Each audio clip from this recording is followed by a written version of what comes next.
Welcome back to another episode of Chasing Labels. I'm Stephen Billings, your host, and along with me is my other host, Andrew Cabral. How you doing, man? Doing good. It is bright and early for those of you listening, whenever you are listening, but this is spine number 41. We have reached past the 40-year-old mark, I guess. Okay, that's not how that... Okay, we're going to have to talk about this, because this is not how this works. Each episode, we're not doing this every year, okay? So it doesn't make sense, Andrew. It feels like it. No, it doesn't. It feels like it feels like we're doing this every day. It's like a job. I like to think it's a journey. It is a journey. Like life's a journey. But it hasn't been 40 years. It hasn't been 40 years yet, Andrew. So you need to come up with a different analogy. I'm sorry. It's such an easy one to go with. Like it's time easy. And age and life. It all wraps up. Well, you're into bringing one us big down ball. now. You're bringing us down. I know. We gotta bring it back up, Stephen. Bring it back up. Okay, I will bring it back up with our new guest. Our new guest. He is coming from us all the way from Glasgow, if I'm not mistaken, and he is an author. He's written some thriller mystery novels, crime novels, and he's also, related to the show, a producer for Arrow Video, and we are happy to have Mr. Michael MacKenzie. How you doing, man? Hey guys, great to be on here. I'm doing good. Yeah, as I mentioned to you just before we started recording, I've destroyed my back, so I'm in some degree of, shall we say, discomfort at the moment. But it's all for a good cause. It's as a result of spending way too many hours at my computer putting together some great new releases for you to enjoy. Okay, you're gonna have to tell us every single one you're talking about that has not been released. I'm gonna need you to spill the beans. Yeah, Steven's always trying to get a little inside scoop. Well, no, I don't see. The thing is, scoops are fun, but it's like I like unlike some, I'm not trying to bring anybody down, but unlike some certain sites, I like to let the studios have the surprise for themselves because as much as I love some of these sites that like say, hey, we found this out, it's like, why don't you just let Arrow or let Shout Factory or whoever release the info? Like, it's kind of mean. And I think as a collector and consumer, I like being surprised. That's just always nice. It's like, oh, I didn't see that coming, and it's like a birthday present or some type of gift. Yeah, it's a source of constant frustration for us that we'll have we have our announcements on. The last Friday of every month, and without fail, 3 or 4 hours before the announcement, someone beats us to the post. And it's not that big a deal, but it's. I wish it wouldn't happen. Yeah, understandable. Yeah, but let's get away from it. See, I said I was going to bring us up, and then I brought us back down. I'm sorry, that was my fault. Yeah, I almost want to transition into talking about some of those releases, but we already covered them here on the show as we do every single month with all of Arrow's releases. So this is probably going to be a bit of a treat for all you Arrow video enthusiasts, which there are very many. Oh, yeah. Yeah, Arrow's one of the top, I would say one of the top, at least top couple, in the sense of like high quality releases, the scope of the label in the sense of what they cover. It's very awesome, and yes. So, but Michael, so as we always do, we like to get the skinny on every one of our guests' love of film. Like, where does that start for you? That's a slightly tricky question to answer. I know you ask everyone this question, so I was racking my brains last night trying to think where it came from. The honest answer is I'm not sure. I think I just kind of fell into it, just kind of thinking back to childhood. I mean, like, I watched films, but I don't think I was, by any stretch of the imagination, a kind of like a film geek or a kind of real sort of rabid movie watcher. And my recollection of my childhood is that if I watched anything, it tended to be like Disney movies and, kind of animation stuff like that, which I still enjoy, I have to say. But yeah, I was going to say that's similar to what Michael MacLeod said from, am I saying, that was his first name? From Orbit DVD. He said the same thing that his love started with like Disney films. That happens a lot. And what's interesting about that is that it seems to carry over for a lot of people to adulthood as well, because it's so generational. Yeah. So, and I think we all had kind of a base in Disney. growing up? Yeah, I mean, I think I kind of sort of got back into sort of Disney movies maybe in my 20s, because when you're a teenager, you want to kind of cast off anything that's associated with childhood. You're like, oh, I'm too grown up for these cartoons. But kind of once you kind of get over that, you kind of can come back and sort of start to kind of sort of rediscover your childhood almost, I guess. But kind of sort of continuing that thread, my memory is that I kind of became more interested in films probably sort of in my late teens, early 20s. I can remember, and this shows what a strange child I was. I was like really, really, this was kind of in the VHS era, where every film that was coming out would be, kind of cropped for a kind of 4:3 television.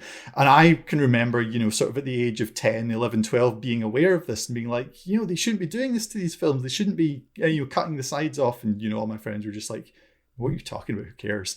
But I have this very vivid memory of there were like, for the collector, there were occasional like widescreen releases of films on VHS, and I can remember finding the widescreen VHS of E.T. and taking it proudly to the checkout, and the cashier saying, "Are you sure you want the widescreen version? You can get the normal version." I'm like, "Of course I want the widescreen version, damn it." You don't know what you're talking about. You don't know what you're talking about. That's why you're, that's why I'm the movie fan buying this movie, and you're the cashier. Ugh. Yeah, I was. Yeah. So I think I kind of almost became sort of interested in the sort of the technology side of it, and then kind of got into the films that way. So I kind of came about it back to front. I mean, before I was, before Arrow scooped me up and hired me, I used to, kind of write reviews, DVDs and Blu-ray releases online. Like I wrote for a site called DVD Times, which is still around, but is now called The Digital Fix. But I also had a blog where I was, looking back in it, I really kind of regret just how scathing I was of some stuff. Like, before I kind of had even an inkling of, how much work actually goes into, kind of getting a release, out the door. I'm kind of still slightly amazed that Arrow hired me, because I'm sure I slagged off a bunch of their early releases. In fact, I definitely slagged off a bunch of their early releases, but yeah, somehow they didn't hold it against me. So how did that all come about? How did they? Where were you? So you were writing your blog when they approached you, or kind of. I mean, my brother had, kind of done work for Arrow for a number of years. He's a disc author, so he's responsible for the kind of, the encoding the movie, compressing it, building the menus, kind of just the kind of the sort of the final stage before it, kind of gets into people's hands. So he'd worked with them for a time, and I think they became aware of me through him almost. And my first kind of communication with them was they were gearing up to release Mario Bava's Giallo film Blood and Black Lace on Blu-ray, and I had spent way too many years in the world of academia doing a PhD on Giallo films. So the idea was that they were going to interview me as part of a kind of, like a featurette that was going to be on the disc with a bunch of other critics and other talking heads. And my brother lives in New York, and I can remember him coming over for a visit and showing up with a camera, being like, "Right, I'm gonna film you," and I was just like, "What? What am I meant to talk about?" He's like, "I don't know, you tell me." So that kind of idea got sort of put to bed. But the producer of that release, Anthony Neild, who again I knew from my DVD Times days because he used to write for them as well, he said, "Well, why don't we do a visual essay instead?" So my next question was, "What's a visual essay?" So I then kind of did my research and discovered that it's kind of like a spoken word essay cut to clips from the film. One of your blog posts, put into video form. Yeah, exactly. Kind of in a way, Although what I ended up doing actually was cannibalizing my PhD thesis. So I kind of essentially distilled like whatever it was, 80,000 words or whatever into, like a half-hour piece.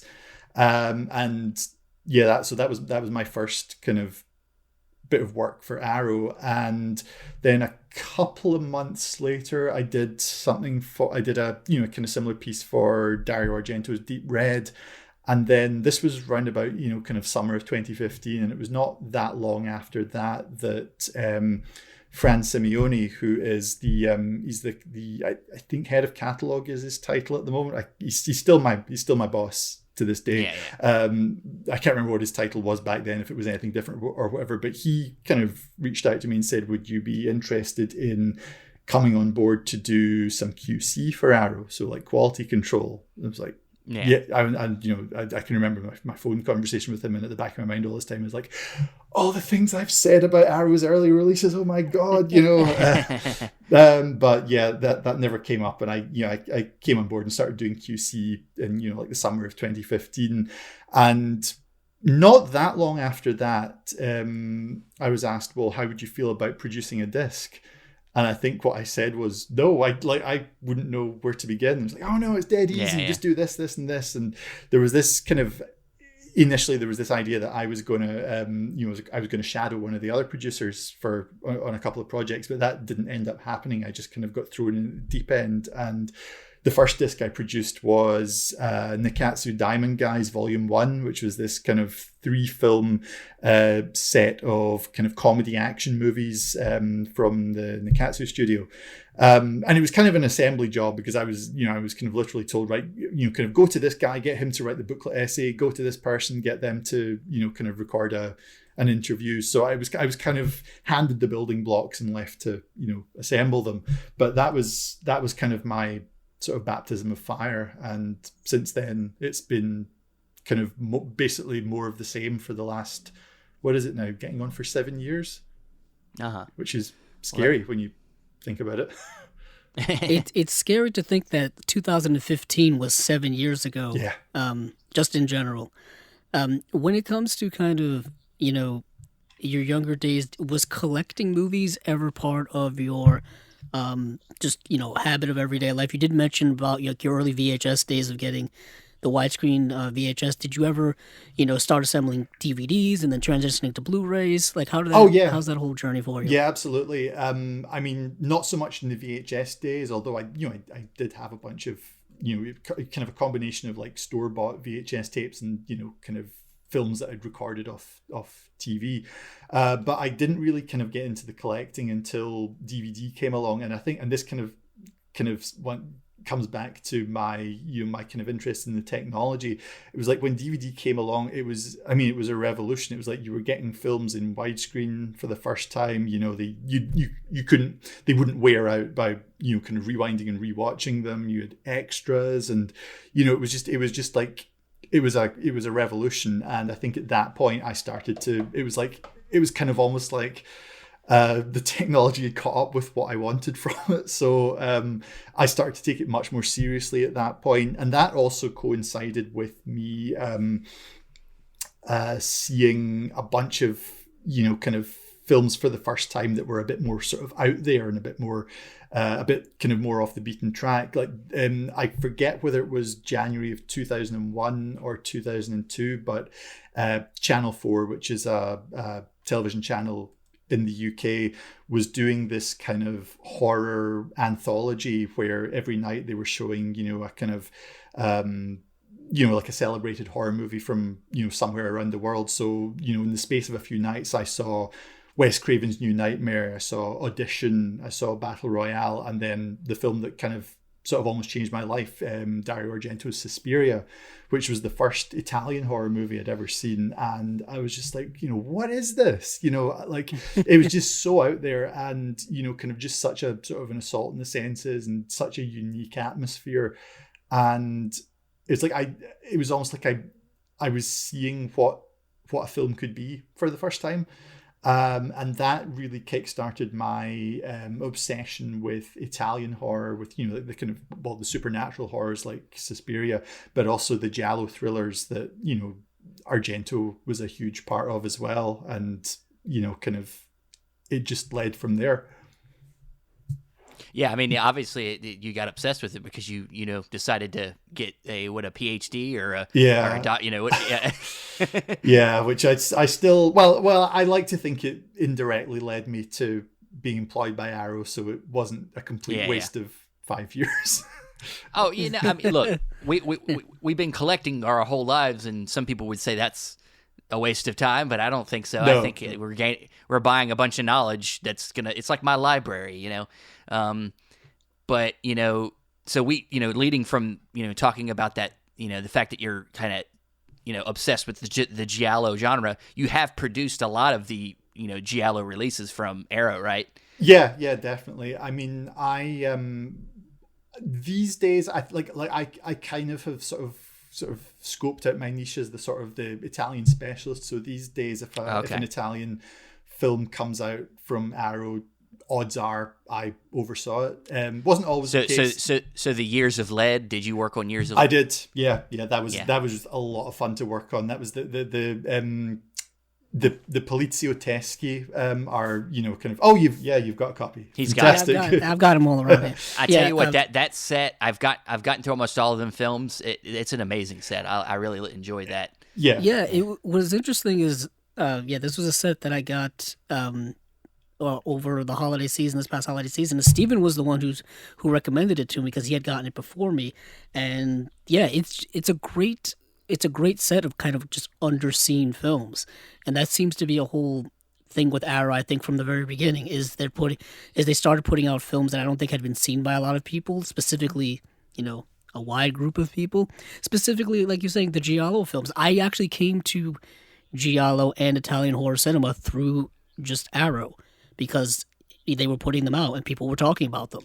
So it's like that word of mouth through collectors and film fans kind of just spread, and it kind of grew that community, which has been really, really good after through all these years. It's still going stronger than ever, I think. Yeah, absolutely. I mean, Arrow really got its start in the horror genre, and I think for a lot of fans, it still is the kind of the horror label. Every month when announcement time comes along, the comments in the Facebook group are always kind of filled with people going, there's not enough horror, and it's like, well, we still do a lot of horror, but I think Arrow has definitely diversified in the last kind of 5 or 6 years, and they kind of put out stuff like 10 years ago you couldn't have imagined Arrow releasing something like Children of Men, for example. But that nowadays that kind of feels completely at home in the Arrow lineup. So I think it's good that the kind of the brand is diversified, but also kind of sort of stays true to its roots with kind of releases like the Jolly or the kind of the sort of B movie slasher movies and stuff like that. Oh yeah, it's since we cover it every month or so, and even just me as a collector, you've noticed changes the way companies have gone over the last decade. Starting out, I remember when it came to importing movies from the UK over to the United States, I think a lot of people started out with Arrow. I know I did. I started out with their release, I think it was either from 2009 or maybe 2010, of Dawn of the Dead and Day of the Dead. And it's still the editions that I have, even though those movies have been released multiple times. I mean, I started at Phenomena, the original Blu-ray release of Phenomena, I remember getting way back when. And then, of course, upgrading now to the new release which just came out.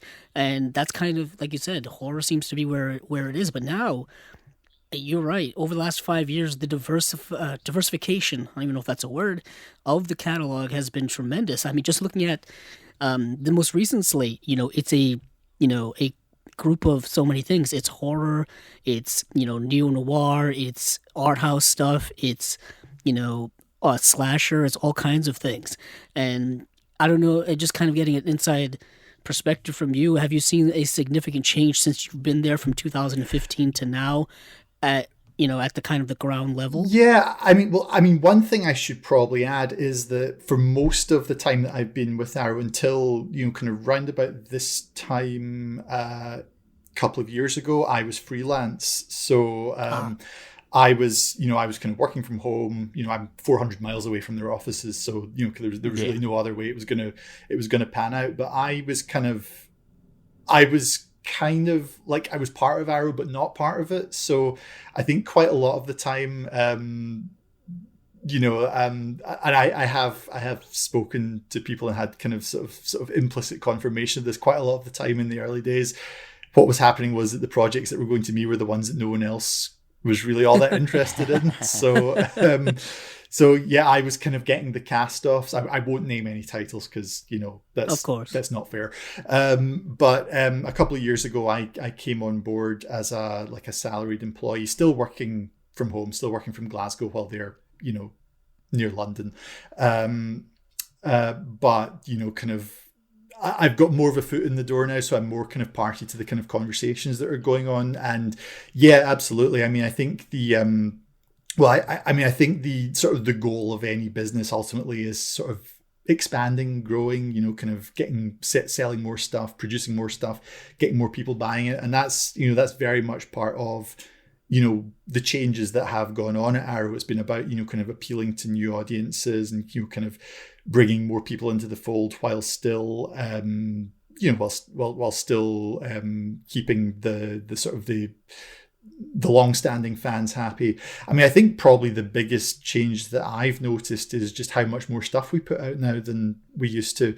And the team has definitely expanded. I mean, I'm one of, I think, I think there are 5 people, 5 people with the title of producer. I mean, my title is senior producer, but I'm not really sure how that differs from. Does that just make you feel old? Well, probably. Long in the tooth producer. But yeah, so there are 5 of us, and we generally roughly will, like, kind of on the average month, we'll each have like 2 titles that are our responsibility. And I mean, like, there are titles and there are titles. Like, there's like something that's like maybe, kind of a smaller, just a single film with maybe, kind of 2 or 3 extras, one of the ones that's not got a massive budget, kind of given over to it, versus, like a box set like Years of Lead, where it's 5 films, loads of extras, restorations, big kind of chunky booklet, special packaging. So, kind of one release is not necessarily the same amount of work as another. So you kind of have busy months and quiet months, but it all kind of essentially balances out. Yeah. So when it comes to something like a box set, so are you like just kind of, you got your certain people you like to work with, and you kind of like, kind of coordinate all that stuff to get this stuff together? Is that kind of your main job? Yeah. I mean, I would say my main job is basically, if I had to sum it up, I would say it's kind of to make sure it gets out the door on time, and sort of everything that entails. It entails wearing a lot of different hats. You obviously need to know the films. You need to kind of research the kind of the background of the films and the kind of what's been written and said about them before, so that you kind of have a feel for who you would be reaching out to in terms of like the critical side of things, like for booklet essays or commentaries or visual essays or what have you, but also to kind of get a feel for where there are kind of like gaps in the market, if you like, what angles about these films haven't been explored before. And sometimes that's quite difficult if a film's been released on DVD, special edition DVD, Blu-ray umpteen times, and kind of now we're kind of dipping our toes into the Ultra HD market. So a lot of these films have been released a great many times, often by Arrow, kind of like Phenomena that you mentioned before is a perfect example. Like, this is the 3rd time Arrow has put Phenomena out, and kind of each time we've managed to find something else to add to it.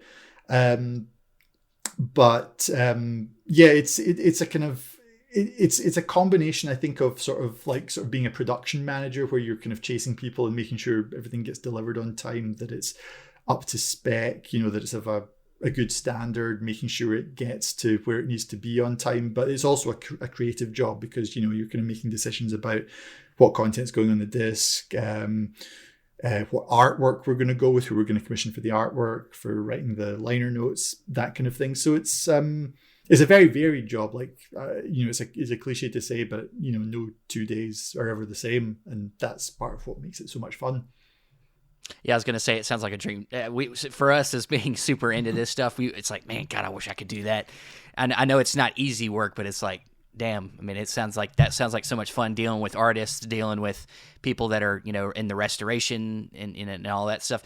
And that's where I wanted to lead next. How do you feel like the going into 4K has been going for you guys? Do you feel like it's been something that's been like a rewarding? Do you think it's like the way that things are moving towards a lot more 4K, or do you think Blu-rays are still like the kind of like the centerpiece of everything? I suspect it will never achieve the kind of like the market domination that Blu-ray got, DVD before it as well.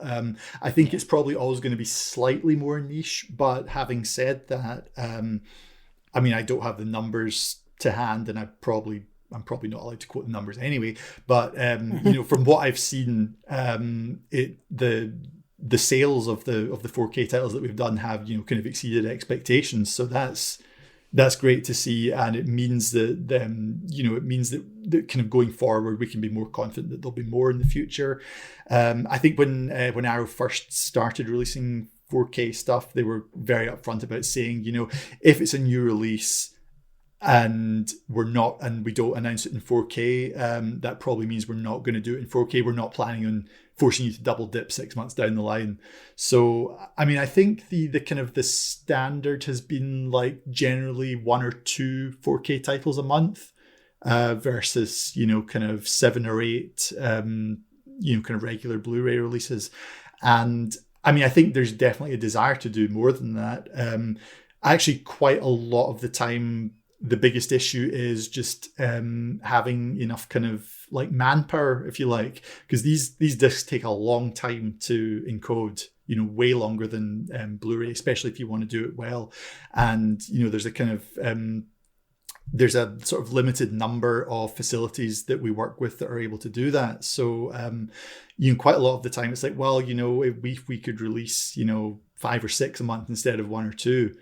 Brilliant, we'd love to do it, but right now it's probably not feasible unless we kind of scale up in a really, really massive way. And I'm sure kind of going forward there will be more 4K stuff, but I suspect we kind of keep talking about when the demise of physical media, which hopefully not for a very long time.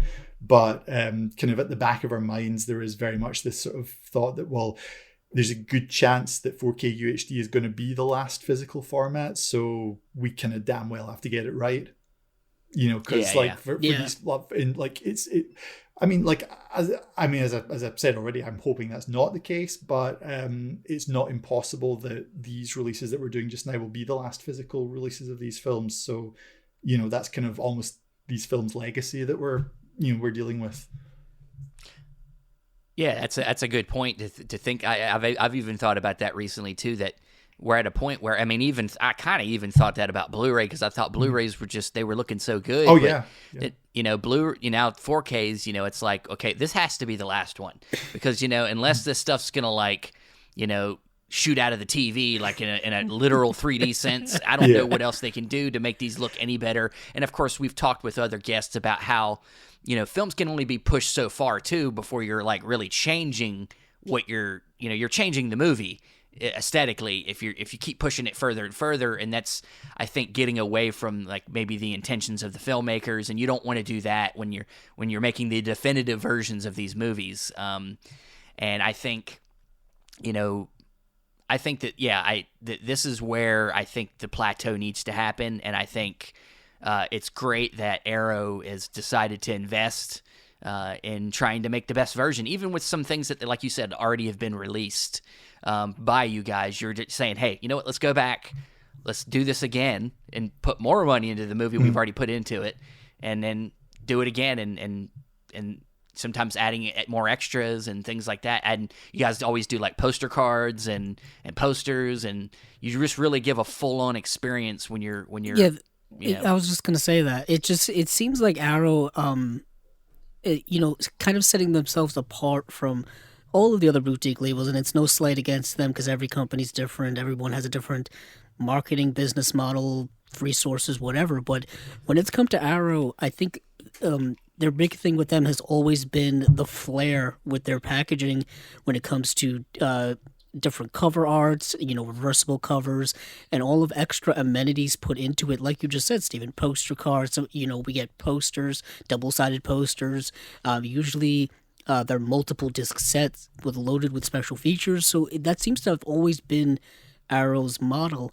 And it's really nice that they're putting all of that into that, because as collectors, you appreciate that. I always say, on every show that when we have guests on from these boutique labels, you can tell that there's a lot of thought, effort, and passion put into these. And Arrow has, I think, been that way from the start. I don't know if you've noticed that specifically since you've been there, and if you've appreciated just, all the passion that's put into it, because I know you probably put so much into these releases yourself, but it seems like a collective thing. Yeah. I mean, I think certainly recently there's been kind of a move to kind of do like alternate artwork options. Like Phenomena, for example, we released in 3 different variants, and it's the same discs inside each release, but you can kind of like choose your packaging, whether you want the original poster or you want the kind of the new artwork, or we also did like Creepers was the kind of the name of the shortened version that was released in the US and the UK. So we did a variant that was the Creepers edition, which used the original UK poster artwork. But I mean, I think a lot of it is driven by the fact that we're really conscious that like streaming platforms like Netflix and Amazon Prime and Disney Plus, I mean, I'm kind of sort of physical media forever as far as I'm concerned, but you can't deny that for your $12 a month or whatever it is, you're getting a ton of content. So if you're going to expect people to buy a physical release, a kind of sort of deluxe, kind of collector's edition, you kind of have to make it worth their while. You've got to give them something extra that they wouldn't get, just by streaming the film on, on Amazon Prime, or indeed Arrow, which is Arrow's own streaming platform, which is kind of started up in the last couple of years, and is is sort of another, I don't know, kind of another feather to our caps, but also kind of another almost like we've almost created a competitor for ourselves in that respect, because it's kind of like, well, we're continuing to plow the physical media furrow, but we're also dipping a toe in the streaming world ourselves. So yeah. I mean, I have certainly noticed in the last few years that we've kind of really sort of tried to up our game in terms of kind of the packaging, kind of giving people something a little bit special. And not every release is like that. Some of them are just the kind of standard case with like a cardboard O card and a sort of smallish booklet. But then on the other hand, you get stuff like the Shawscope Volume 1 release, which my colleague James Flower oversaw, and that's just ridiculous. It's like that's I mean, that set was one of the most hotly anticipated sets, I think, of all of 2021. Oh yeah. I think people weren't bananas for it. Yeah. People were clamoring to get it for as soon as they could. And it's like it was a massive release. Yeah, it was for collectors and for you guys as well. Yeah, I mean, James slaved over that for years essentially, yeah, I mean the proof's in the pudding. It's like it's probably it definitely is the most lavish release we've ever put out, and the challenge is going to be topping that. Which, well, I mean, we know another one's coming, so let's see how. Mm-hmm. Yeah, we know another one's coming, and I think the communication when it comes to Arrow has also been really great over the last little while. I know social media has always been a big thing now for a while, but I think when it comes to Arrow and other boutique labels, I think the communication right now with fans and collectors is really great. Like you just mentioned, James Flowers, who's active on Twitter. Yeah. You're on Twitter as well. A bunch of other producers from other companies are on Twitter, just plugging the work, talking about movies, connecting with fans and on that perspective. And that's what's really great. The line between, these companies as well as the fans is getting closer together.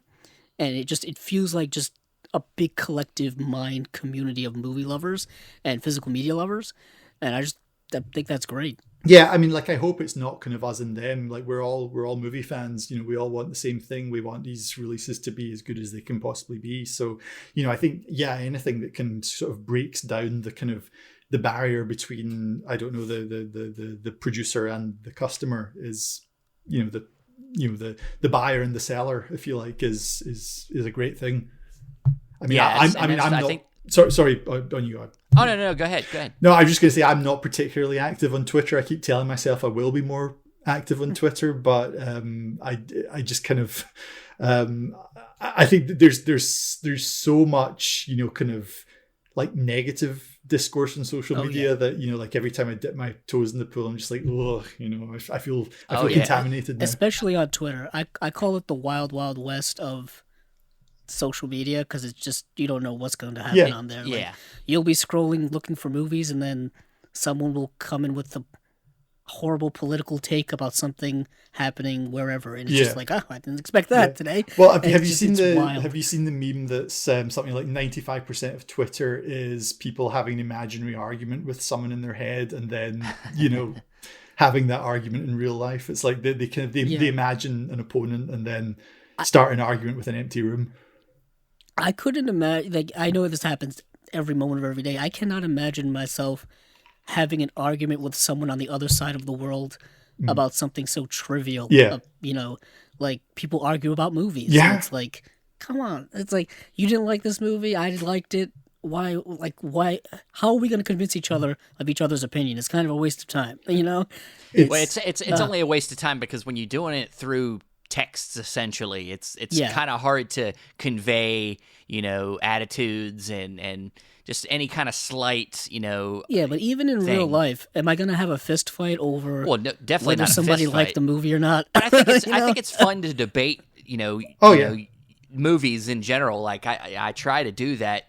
Having debates about what we got out of a movie or what I thought about a movie is something I think that's good to have, but it's just, you can't do it through text because there's nothing only conveyed opinions and not. And I would say, and debating is different than arguing.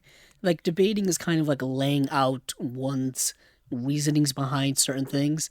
Arguing is kind of like, it's also that, but sometimes it gets into the insulting type part of argument, of conversations, and that's not beneficial for either way. But I'm with you, man. I keep saying on this show I'm going to use Twitter more to help promote the show and do more things and talk and get out into the movie space more. But it's like, dude, I'm so invested in doing other things. Unfortunately, it's not good for the I know people like to use it, so I try to use more social media. But it's like, I don't know. I'm doing things more. I don't know. But I mean, so obviously, a lot of work's going on at Arrow, but I want to also get into some of your other personal works. You're also an author. You've doing a lot of writing, it seems, over the last few years. Yeah. I mean, my first novel came out in 2018, which was, it was originally written as a film script. Actually, I kind of wrote it almost as like my take on like a giallo set in Scotland. And I think it kind of grew legs and kind of became its own thing, but that kind of influence is sort of very much there, both in terms of it's about an amateur detective.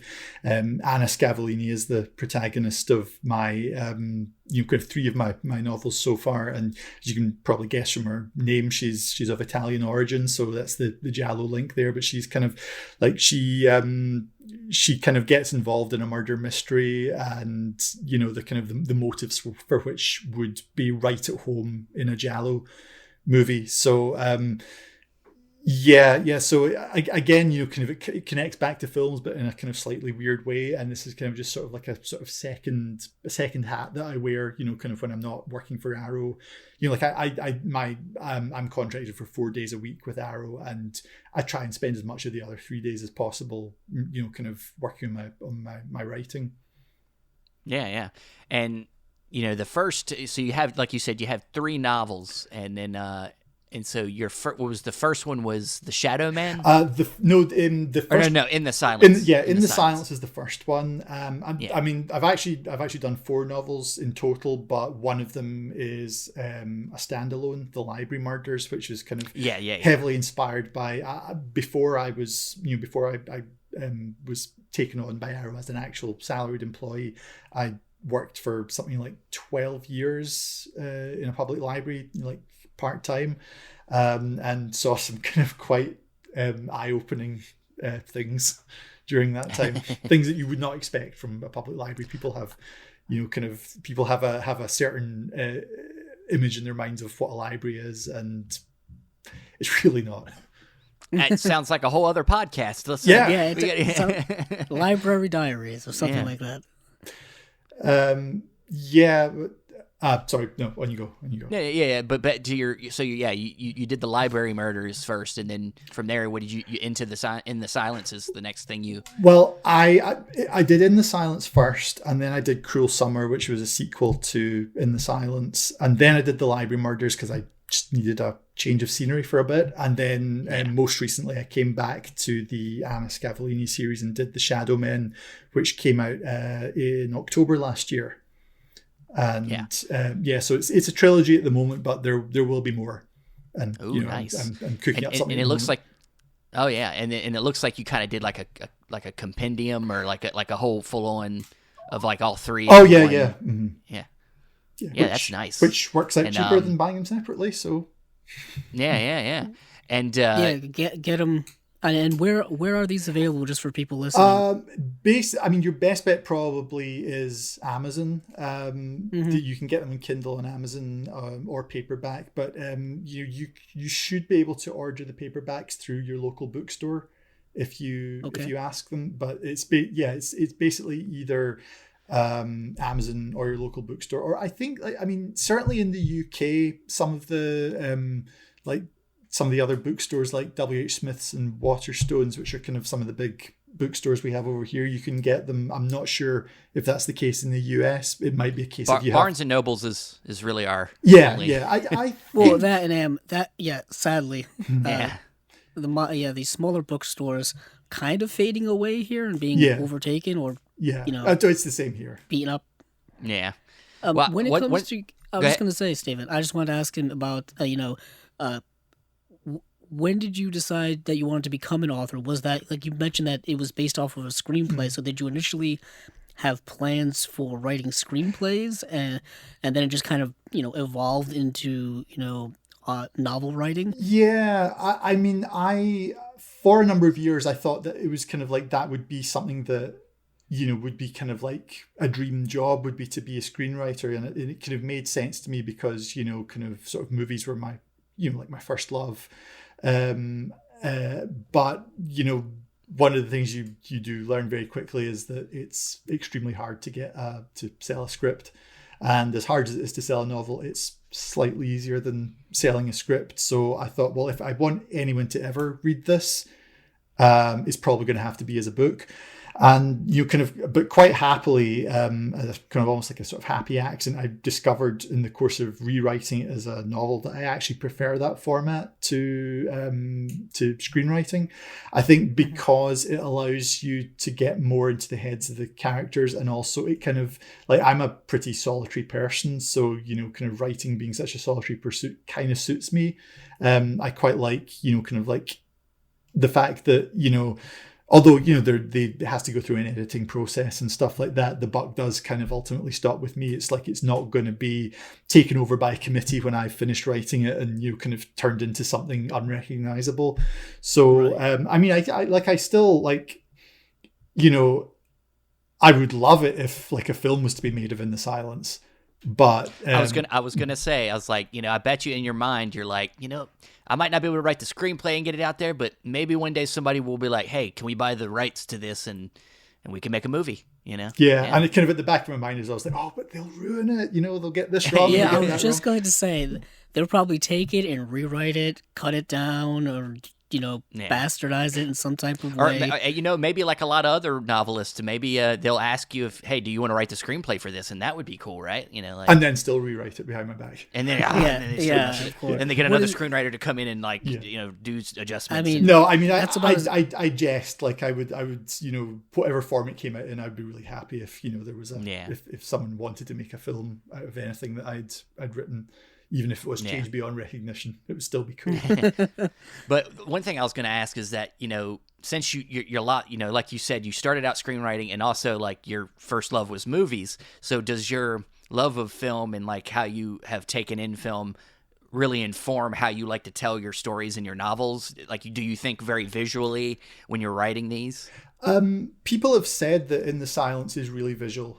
It's like how do you critique your own work? It's kind of slightly difficult, but people have definitely said to me that In the Silence, they could, as they were reading it, they could visualize it all playing out. And I think that probably is because it, started life in a more visual medium. I'm definitely one of those people, like when I read a book, I kind of imagine it playing out as a film in my head. Like I recently had a conversation with another author who said that, like, he's written, I think 10 or 12 books in the same series about the same detective, and he has no idea what this detective that he's written for however many years it is, he's no idea what he looks like. And I'm just like, how does that work? How can you write about someone if you don't even know whether they're tall or short or fat or thin, whether they've got dark hair or blonde hair or, etc. So yeah, I think I probably am quite a visual person when it comes to my writing. Certainly more so than others, it would appear.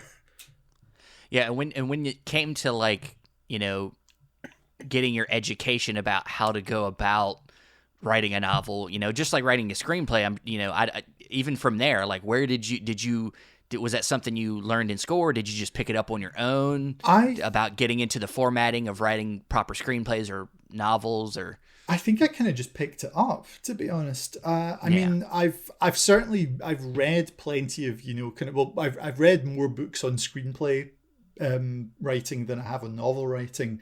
One of the, I'm one of these people that meticulously plots everything out. Like I marvel at the people that can just sit down with a blank page and write from beginning to end and have it make sense. I don't know how they do it, but clearly, like Stephen King doesn't outline. I know a lot of people who don't outline, and they write great books that feel completely coherent. But I've tried it and I just can't. So what I tend to use is this thing called the 5-act structure, which is the kind of the brainchild of a guy called John York, who was a kind of sort of significant figure in like BBC drama for years. And it's essentially what it is how you've got like the usual 3-act structure. So you've got your beginning, middle and end. And this is basically the same, except it takes the middle act, which is the kind of the biggest act, and splits it into 3. So it kind of avoids that, in theory anyway, it avoids that feeling of, the sort of the sagging middle where, it just kind of meanders when it gets to the middle until it gets to the end.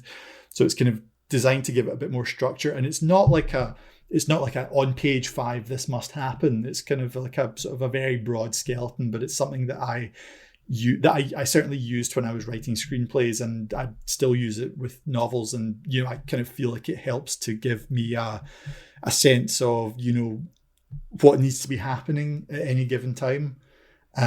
So I think, and because I'm not someone that can just write from kind of page 1 to page 400 without a plan, it gives me like a scaffolding to hang the plot on.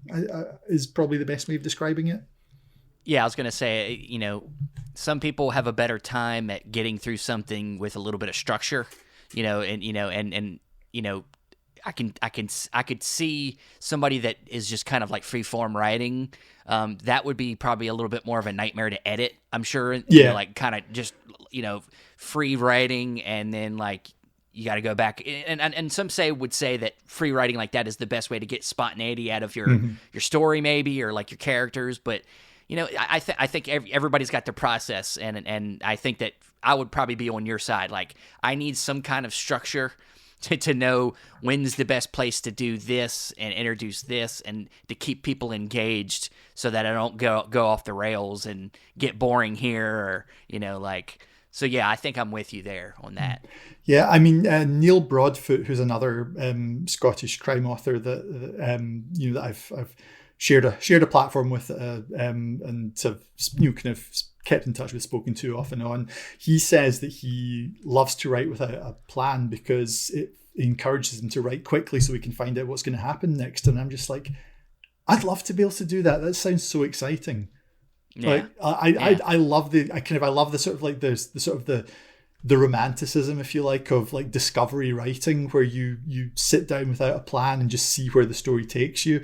But I like to joke that I'm not good enough to to work out what's happening and how to tell it at the same time. I kind of see, I figure out what's going to happen, and then I figure out what words I'm going to use to convey it to the reader.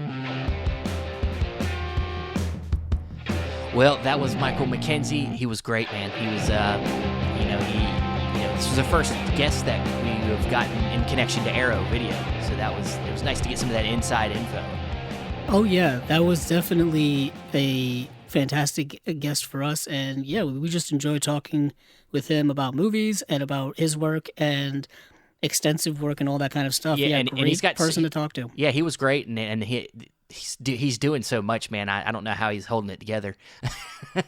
Yeah, and I was just gonna say, literally running through my mind before the show, I was like, if you had told me a couple of years ago that I'd be talking to somebody like directly involved with, the production side of these Arrow Video releases that I've been buying for a while, I wouldn't have believed you. So dreams are coming true here on Chasing Labels. Yeah, and not only that and then he's like writing novels and writing I'm like, dude, how do you have time for all that? Like, right? My mind's just exploding every week trying to talk about these Blu-rays. I know. You're creating the Blu-rays and then writing novels, and it's just making me feel stupid. All right, so as we do on here, we now let's get to some Blu-ray announcements, and we got some good stuff to talk about this week.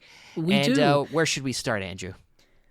Well, let's start off with a couple of individual releases that popped up a little bit throughout the week and recently. This was a bit of a slow week and then kind of got very congested towards the end. Yeah. By about Thursday, I was like, Steven, there's going to be nothing to talk about this week. Yeah, but I know, right? We did get slammed with a couple of slates, and we got a couple things to talk about. So let's go to Second Sight.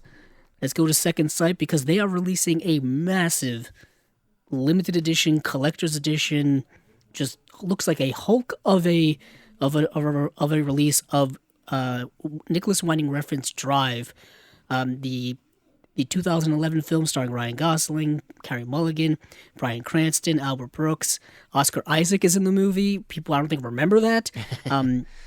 Yeah, when this movie came out, I know people like us were buzzing about it, couldn't get enough of it. It became kind of an instant cult classic in a way. Like it was something that everybody kind of knew about it. And Ryan Gosling is, somebody that's that this was like at the beginning of his I would say really popular time. Like he's obviously been in and out of the spotlight. Like he'll do a big movie like Blade Runner 2049 or something like that, where everybody kind of heard about it and saw it, but then he'll do indie movies like Place Beyond the Pines, or in this instance Drive, which started out very, I think, low key, and then people started to hear more and more about it as it was out in theaters longer, and of course went to home video, and it's kind of an iconic movie, and Nicholas Winding Refn had been around for a little bit, but then this film I think was his first American film, maybe. It may have been, but this was definitely the movie that put him on the consciousness or the map of at least, a lot more cinephiles than before. Because, he'd done films like Bronson with Tom Hardy and... Yes. And what's the trilogy he did? The Pusher trilogy. The Pusher trilogy. Which still needs a Blu-ray release. Somebody's going to do it. I think there's one in Germany. Yeah. But...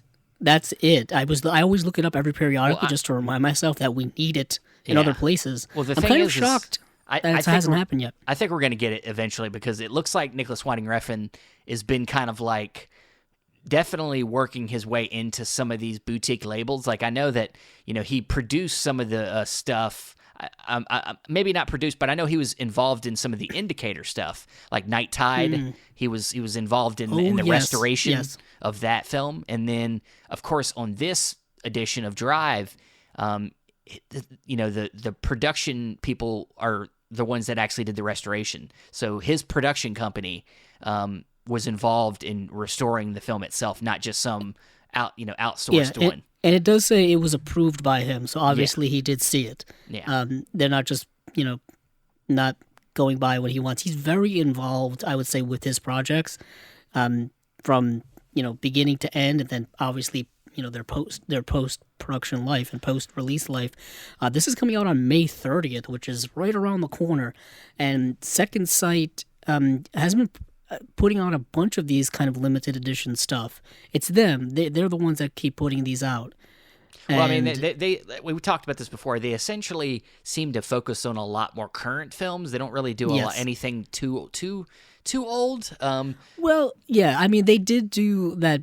I think they did that big Dawn of the Dead set. Yes. I think that was them. Yes. I mean, that is from the 70s, but obviously that's a main, people know Dawn of the Dead. Film. And I think one of the differences, though, if you guys want to get into my thinking a little bit here, because there's a lot of people out there that create like great editions with great packaging, but the difference here is that with Second Sight, not only does they have great packaging, but it's like new restorations, and then of course new features, which there's tons of new features here. Yeah, there's at least 3 new features. There's a new commentary, new interview, and I think a new video essay. Yeah, and there's a 70-minute conversation with Nicholas Winding Refn, editor Matt Newman, and composer Cliff Martinez. That in and of itself is like a feature film. Yeah, but this is going to come in a big deluxe, set with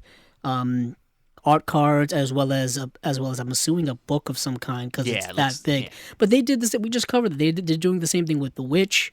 They did the same thing with The Guest that you have. Yeah, I believe. Yeah, I got it. And they keep like kind of revisiting these recent, like kind of art house cult hits and giving us like these really super deluxe releases. And fortunately for us here in the U.S., 4K is still region free, so you can buy this 4K, and I believe it's also coming in a cheaper version. Well, they're with releasing less frills. Yeah, they're releasing the 4K and the Blu-ray, I believe, in standard editions. Individually, so you don't have to drop. It's going to be like $80 to $90 for this thing. Easily. Yeah. Easily. Especially so for us just want the movie. Yeah, especially for us in the U.S. It's gonna, the shipping costs. The shipping costs and the of course translation over from the UK dollar to us is pretty substantial. So, but then also of course you need to be aware that the Blu-ray is Regent B locked. So if you care about features, then you're going to need to be somebody with a Regent free player if you're in the US. I'm not quite sure how the disc by disc breakdown is going to go, but usually when it comes to 4Ks, at least for the most part, they put all the extra features on the accompanying Blu-ray disc, and they just leave the movie 4K. Yeah. And if there's a commentary, they leave that on the disc. It's kind of annoying because you got to switch discs if you're, and also if you're dealing with these region lock type things, you got to be aware of that. Yeah. But yeah, that's Nicholas Winding Refn's Drive, which I'm glad it's getting a re-release. I mean, the Blu-ray is obviously over a decade old now. I never, ever liked the cover art we got for the regular Blu-ray edition we've gotten here. This movie's been re-released so many times in so many different cover art and packaging styles, like all bunch of steelbook differences and stuff. I think I have a steelbook of it. Yeah. It's always been the same exact Blu-ray disc. You know, there's been no real remastering or restoration, and obviously you didn't really need it because the movie is only a decade old, but the 4K, I think, will make it pop even more because the movie's extremely visual. Refn is a very visual filmmaker, literally. Oh, yeah. The colors are going to really pop, I'm sure. Yeah, I mean, some of his, work is just so ethereal and so, surrealistic mind F's of movies. Yeah. And this movie, I remember when this movie came out. Do you remember the marketing for this movie? They kind of marketed it as like a thriller, like car chase movie. I'll never forget this. Some woman somewhere sued like the movie theater because she thought it was going to be like a Fast and the Furious movie. Yeah. And it ended up being an art house, slow burn type of movie. There was also one action piece. Yeah, there was also confusion on like, was this movie based on the video game Driver? The game Driver, where like this guy goes around like evading cops, and like I used to play that all the time. And I was like, is this a movie for the video game Driver? And it's not. It sounds like Grand Theft Auto. yeah, kind of, in a way. But yeah, this movie, people know this movie pretty well by now. I think it's a really masterwork. It's almost like Ryan Gosling's version. I was gonna say it's like Ryan, you know how like people say Ryan Reynolds is like Deadpool and that's all he can play is Deadpool? Well, in this movie, Ryan Gosling kind of plays this character in a lot of his movies. Like his character in Blade Runner 2049 is very much like his character in this movie. He's good at playing characters that don't say a lot, but they say a lot with their expressions. Yeah, very stoic, very quiet, and all the acting is done through body language, through expressions, through the eyes, and you can just feel the emotion through the pure form of physical acting, which is nothing wrong what with it's all about. Yeah. Before this movie, I just wanted to point out that The Notebook may have been his biggest kind of coming out film. Granted, that was 2004, and this movie came out in 2011, so there's a gap there. He had done a bunch of movies. I don't know if you've ever seen the movie Fracture. He did with Anthony Hopkins. Not great. Lars and the Real Girl is a really great movie. Lars and the Real Girl is really good. Yeah. Really great indie film. Blue Valentine for me was a touchstone film for me. Yeah. So that movie's always been important. I mean, he's done many different things. This isn't a Ryan Gosling podcast, but it might as well be for this purpose. But yeah, so moving on from there, Stephen, let's move over to another individual release, and let's go with a more classic film, and this is a BFI release, a 4K release of Get Carter, starring Michael Caine. Michael Caine, and we have very little other than the fact that that they're working on it.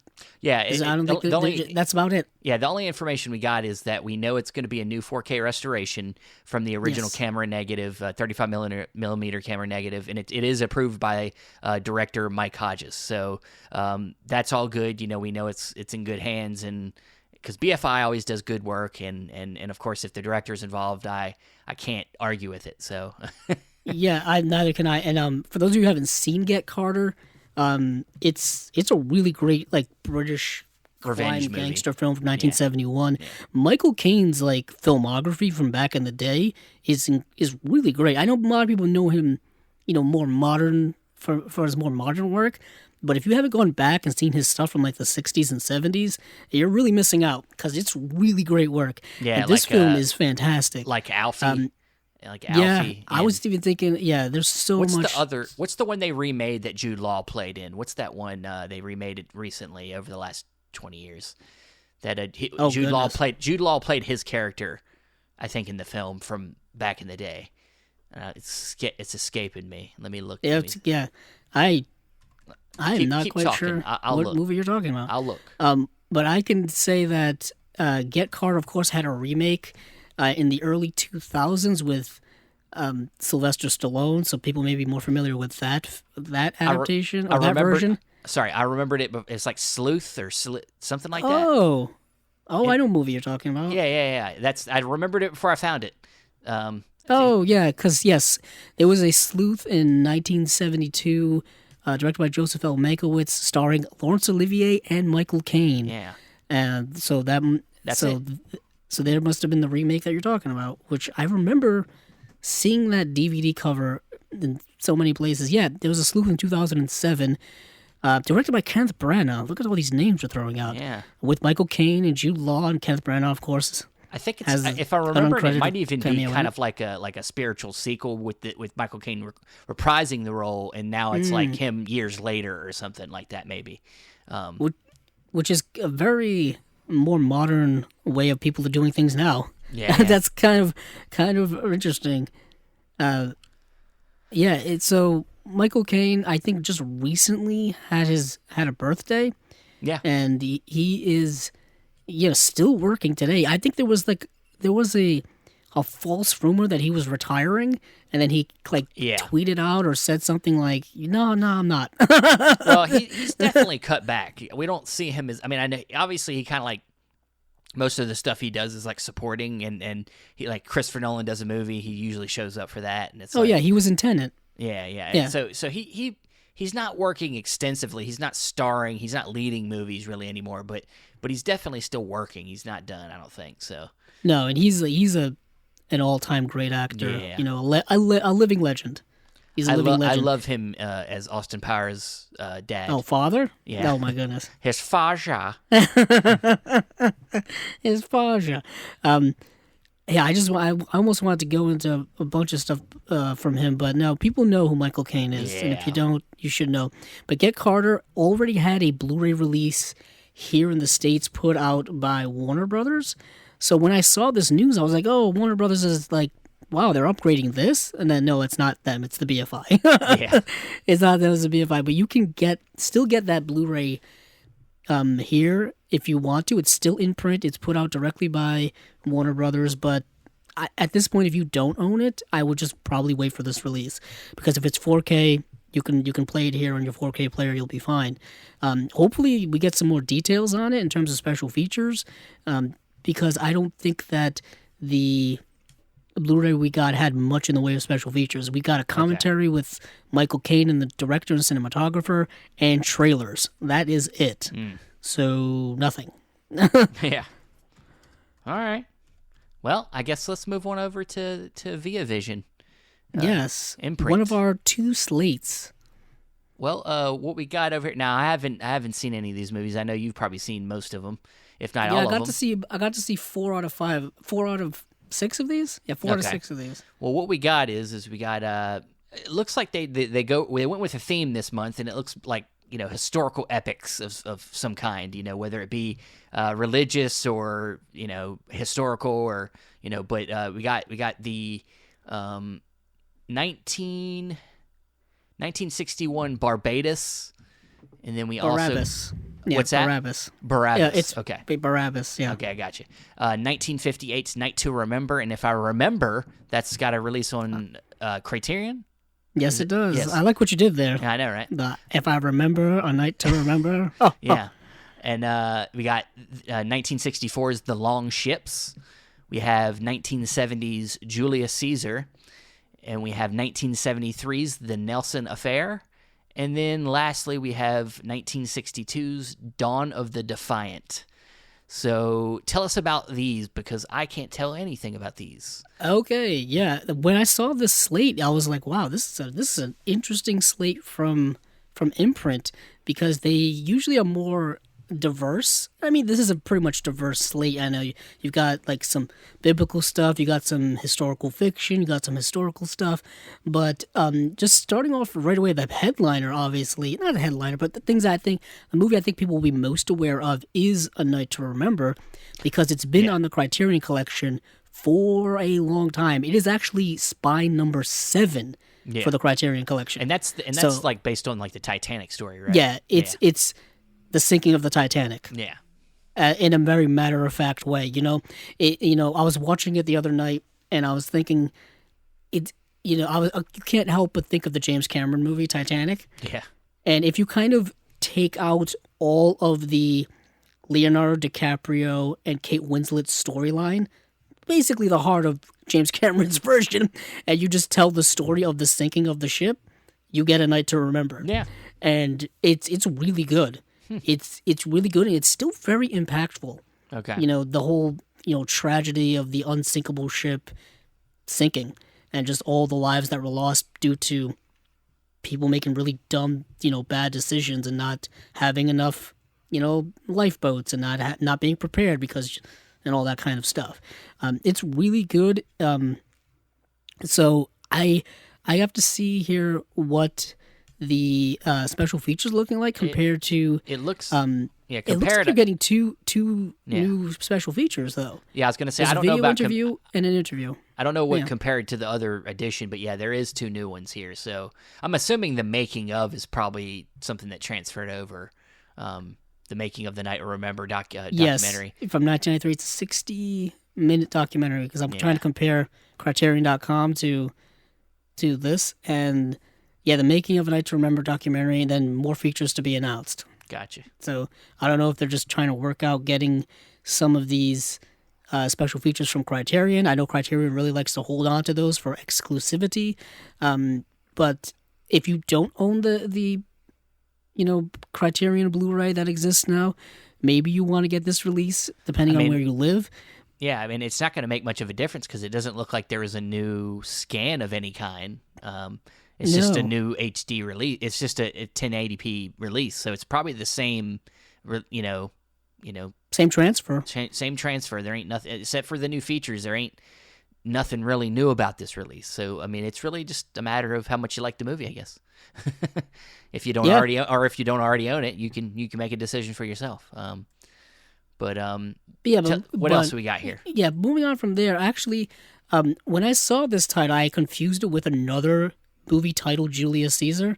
And this is Julius Caesar from 1970. The one I was thinking of was the one directed by Joseph Mankiewicz from 1953, starring like Marlon Brando and stuff like that. And I was like, oh man, I can finally upgrade my DVD. No, that's not the case. No, this is a completely different movie. You can add to your Julius Caesar collection. Yeah, I guess so. My Shakespeare adaptation collection, which I'm pretty sure people have. But yeah, the one from 1953, I think, is the more well-known version. This is essentially an adaptation of the Shakespeare play Julius Caesar. Everybody kind of knows that story. Yeah, and I'll be honest with you, I'm a little bit hesitant to watch this one because it's Charlton Heston trying to do Shakespeare. Is that right? You know what's great? He's not the word. He's not bad. I thought it was going to be bad, but this movie is all Shakespeare dialogue. Okay. So if you are not attuned to Shakespeare dialogue, then you're going to be a little lost, but you can kind of follow the plot fine. The cast of this movie is amazing, though. Is it? Okay. Charlton Heston, Jason Robards is Brutus. Ironically, I found Jason Robards sticks out more out of place than Charlton Heston. Don't know why. Even though Charlton Heston as Mark Antony, kind of an odd thing to me. Yeah. But John Gielgud is Julius Caesar. Richard Chamberlain's in the movie. Robert Vaughn. Diana Rigg is in the film as Portia. Christopher Lee shows up at one point. Christopher Lee? What the hell? Does he come from the future and come? Yeah, I mean it's what wild. am I thinking? I'm thinking Christopher Lloyd. That's me. I mean, speaking of which, he's still around. That dude's still around, and he's going to be in Mandalorian apparently. Yeah, I was just going to say that. I saw that news recently. I hope he's just Doc Brown in the Mandalorian. That'd be amazing. Okay, Christopher Lee. Maybe is he a Dracula in this movie or something? No, he's a character called, oh boy, this is a tough word. Artemidorus. Sure. These are old Roman names. There's this one actor, Richard Johnson, who I don't think I had ever really seen before. He played Cassius, and he was just killing every single scene he was in. He was amazing, just blowing people off the screen. It's a really solid adaptation of it. It's fine. It's a little long, I think. The movie's 2 hours, and you kind of feel it. I'm assuming all these movies are long. Yeah, you can when it comes to these kind of adaptations or these epics, they can tend to drag a little bit depending on how they go. I think they get caught. I think they get really caught up in the sets and things, and because they spend so much money on it, they're like, you better fucking film the fuck out of this, and you better put it all on the damn screen. What is odd is it's 1970. This Julius Caesar film feels more like it should have been made earlier than 1970. Because by 1970, you're not getting, Julius Caesar, Shakespearean adaptations and stuff. You're getting The Wild Bunch, and The Godfather's going to come out in a couple of years. Yeah. It's like, the changing of the guard has already happened. So this film feels very old school, feels like a film out of time. So I found it to be interesting, but it's fine. It wasn't as languished as I thought it was going to be. But moving on from there, there's this movie called Damn the Defiant, or I think its original title was HMS Defiant. Okay. And it's actually a fictional story about a mutiny on a ship. It's kind of like Mutiny on the Bounty, but they kind of twist it a little bit, where they're not mutinying against the captain, they're mutinying against the first mate, who is kind of like an asshole. So that's kind of the premise of the movie, is he's just a sadomasochist who just treats the crew like crap, and they just can't take it anymore. And the movie, Alec Guinness plays the captain in the movie. Dirk Bogarde plays the first mate, who's just a sadist. It's a good movie. It's solid. Okay. It's yet again kind of it's an hour and 40 minutes. It's quick and it's easy. The plot pacing works. It's a movie that I'm glad I got to watch, though, because I've never heard of it up until now. Okay. Yeah, all right. Well, I'll be honest with you. These types of movies are I'm hit and miss with them. Yeah, I mean, they still make these types of movies now. So, like, this genre kind of really doesn't go away. These kind of, period piece, historical fiction based on true stories. A lot of them go to TV now. That's where they live now. Yeah. There's going to be, I don't think you're going to see a Master and Commander get made these days. I don't know why that movie comes to mind. I mean, even, it just seems like the last great, like, Navy war, epic of a movie. Even like something like, the Julius Caesar. I mean, that's something that goes to TV, stuff like Rome. And like just these big Vikings, it's just these epic things are usually on TV now instead of on the big screen. I think they find larger audiences on the smaller screen, and they just work well in long form storytelling. Unless it's Ridley Scott making it, because Ridley Scott seems to be the one hanging on to like the historical epics. 3-hour movies. Yeah. Well, maybe not necessarily that long, but like he's the only one that's still trying to make like these. Like he just did The Last Duel. Like these like films of that time where it's he did like Kingdom of Heaven. He did he's still Gladiator. trying to do that. I mean, which started a revolution. I mean, speaking of Gladiator, I guess this kind of transitions right into Barabbas has a gladiator plot line in it. Oh, really? So Barabbas is an interesting movie. It's a biblical epic directed by Richard Fleischer, who did movies like Fantastic Voyage and stuff like that, starring Anthony Quinn as Barabbas. Now, this is famously one of those biblical epics where no one is the correct race for the characters that they are playing. I was going to say, he's looking a little tanner than usual. Yeah. They basically just gave people tans. They gave white actors tans and pretended they were from the Middle East. Yeah, they spray painted them. That's what they did in Ben-Hur. That's what they did in the Ten Commandments. That's what they did in all of these biblical epics of the time. And they still are trying to do it now. Like, speaking of Ridley Scott, remember the Exodus movie that they did with Christian Bale? And he was supposed to be Egyptian. It's like, no, it's not really. It doesn't work out that way. But for those of you, who aren't Christian, or maybe just not religious at all, Barabbas is famously a, kind of a small character in the Bible, specifically New Testament. He was traded, he was set free instead of Jesus during the last part of, Jesus' life or whatever, before he was crucified. Basically, it was during the Feast of Passover in Jerusalem, so you could basically have a prisoner set free for whatever reason, and the crowd chose Barabbas versus Jesus, and so Barabbas survives and Jesus dies. So what you get here is kind of an existential, like, what happened to Barabbas after that event?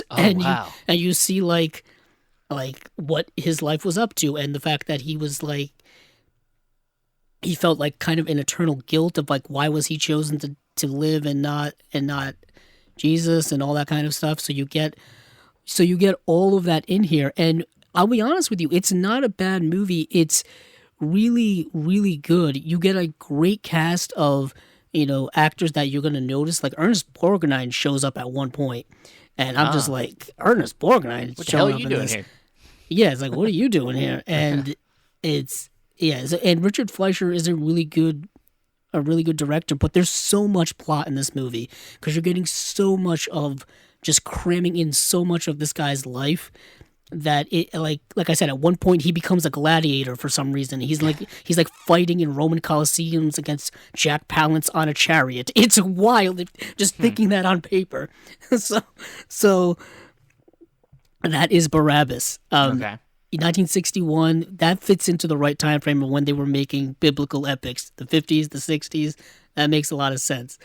But moving on from Barabbas, we'll get to the last film that I watched, which no, that was all of them. I didn't see any of the other ones. So that was all, I only watched 4. Yeah, okay. So the Long Ships and the the Nelson Affair is the 2 we don't know much about here. No, so, but although Nelson, I believe, is based off of Lord Nelson, who was a famous. He was like a famous captain and like war hero in like Great Britain's like history. So I think it's like a based on a true story type of stuff like that.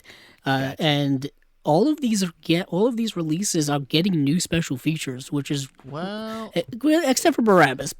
They're not really giving us anything. The Long Ships don't have anything yet, but it looks like neither does Barabbas. It says special features TBC, so it looks like something's coming. Same thing with Damn the Defiant. Yeah. I do like the cover art of all of these, though. It looks like they're just using the poster arts, the original poster art for all of these, which is classic to me, and I always prefer that. They work for a reason. Yeah, it all looks great. They always do a good job of putting this stuff together, but it's a smaller slate than we're used to seeing from them. I just realized that just came to mind. It's funny that we think 1, 2, 3, 4, 5, 6, 6 is small. Usually it's like 7 or 8. Usually it's like 9 or 10. No, and usually it's not that much. They throw in a box set or something. Usually there's a box set maybe, but I don't think it's usually about 7 or 8. Or something like that, I think. But this is an eclectic group of films. I think these may all be British productions. Mm-hmm. So maybe that's the connecting line through all of them. Connecting line plus, of course, like we said, historical epics of some kind. I'm just trying to see like their acquisition rights type situation here. Yeah, that's just how my mind is rolling. Of course, it is. Each of them, of course, are individually numbered. This goes from 132 through 136. So, if you're keeping track of that at home, you may have 136 of these on your shelf. Well, which not is me. A lot. I'm not a completist in that way. So, but all right. Well, let's get to our last slate here, which is the big old Criterion Collection. This is the big one. They're telling us their June releases, and June. We got some upgrades. We got another 4K. We got some new stuff. We got some stuff that's celebrating its 50th anniversary. So going down the list, buzzing. Let's start with the big one, the one that was already teased that we already knew was coming, which is the film from John Waters. Like I said, it's 50th anniversary. Pink Flamingos is finally getting an upgrade here, and I know Andrew is super excited. I mean, I'm definitely into this because I've only seen Multiple Maniacs. Yes, is the only one I've seen. I do own, I think, another one of his films that I haven't watched yet, but I'm definitely into more John Waters. So, but I haven't seen this one, so you'll have to say why this is okay. Important. Yeah, this is probably his most well-known film, his most iconic film, his most pop culture reference, known about movie. Controversial trash movie. This is the pinnacle John Waters film. This movie is, I mean, just reading the caption here will get you all probably creeped out. It's just, there's everything you could throw in this movie is in this movie, including dog feces and human feces. It is a wild movie. The reason why I mentioned that is because the cover art for this film looks like a package you get in the mail. And at one point in the movie, Divine's character gets a package in the mail, and that's what it's referencing. And of course, there's a flamingo like hand drawn on it.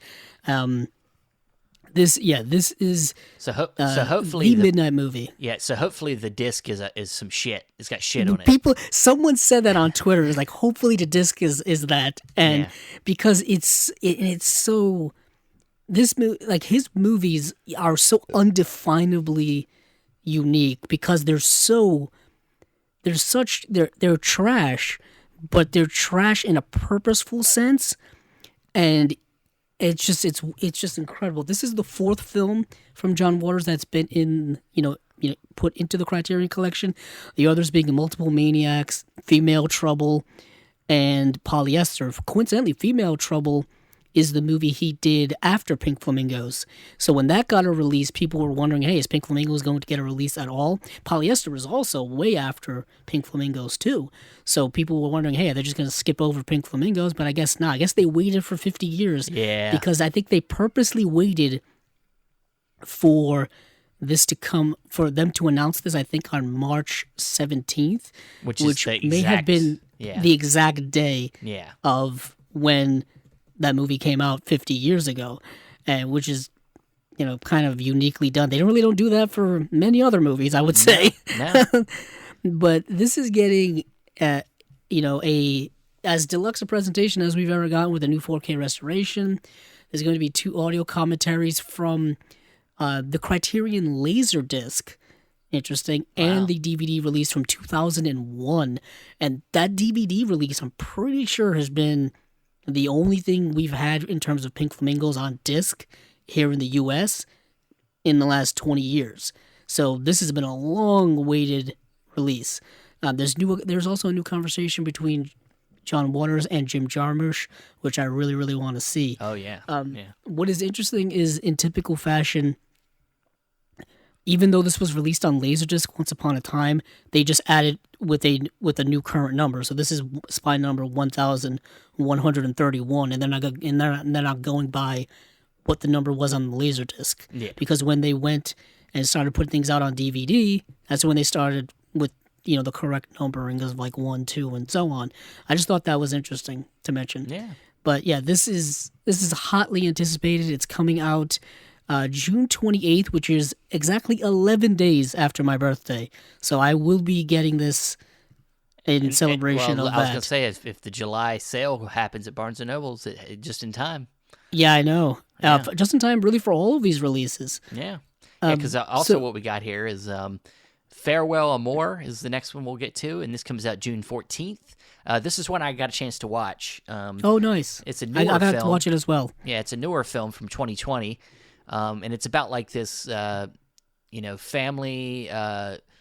Where are they from? I know they're from Angola. Angola, yeah. And so the father goes to America, goes to New York to I guess, get his life going to eventually bring them over. And I think at some point he gets in trouble and goes to prison, and then it makes things take longer, of course.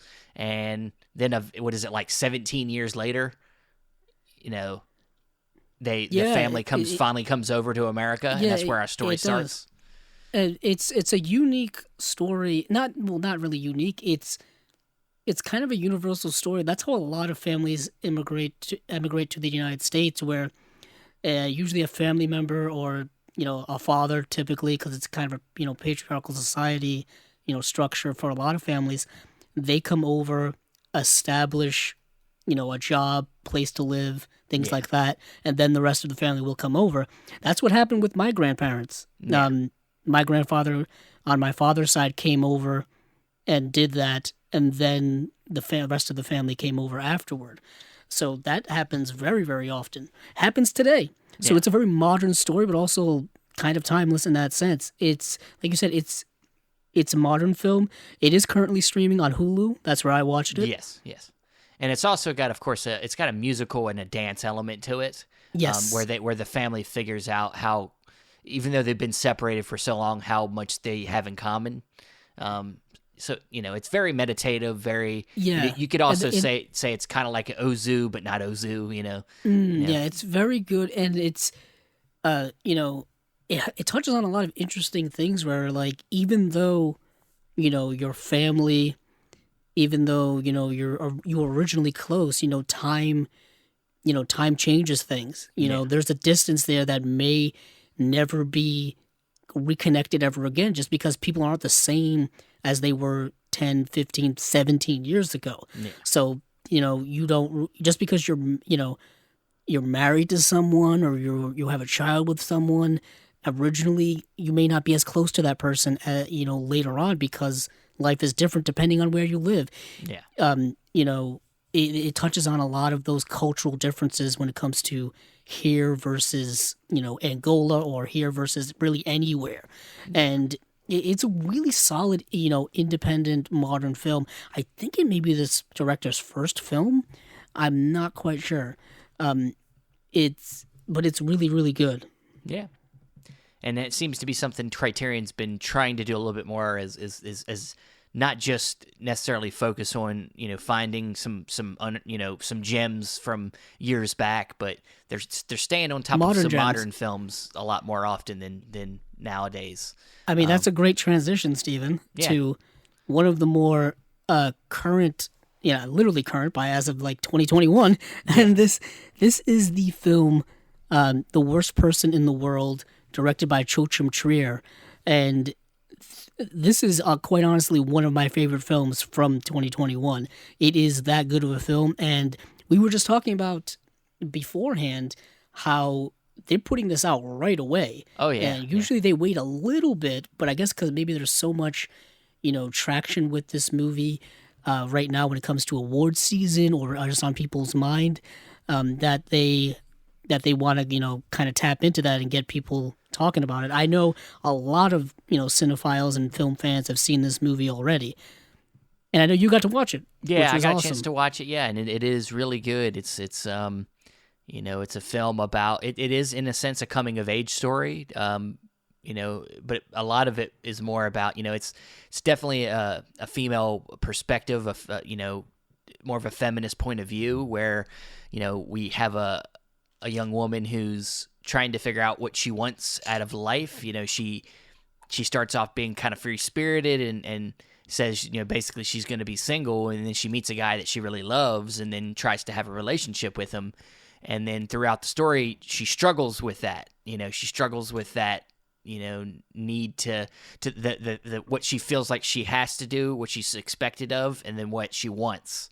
And they go down that pathway in different ways, and the film is kind of segmented in different chapters. It's like 12 chapters, and it really like hits on different aspects of her mentality throughout her life. It's throughout many years, I think. But she goes through a roller coaster, and you're there with her in the good times and the bad times, and it's really good. It's an existential journey of a film. It's a Norwegian film. Joachim Trier is a Norwegian director, and I know him specifically because he paid a visit to the Criterion Closet a couple of years ago, and I watched his film Oslo August 31st, one of the saddest movies I've ever seen. Like a really was powerfully sad film.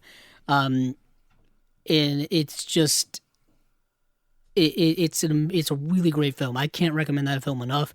I really wish it had some type of Blu-ray release, but I don't think it does.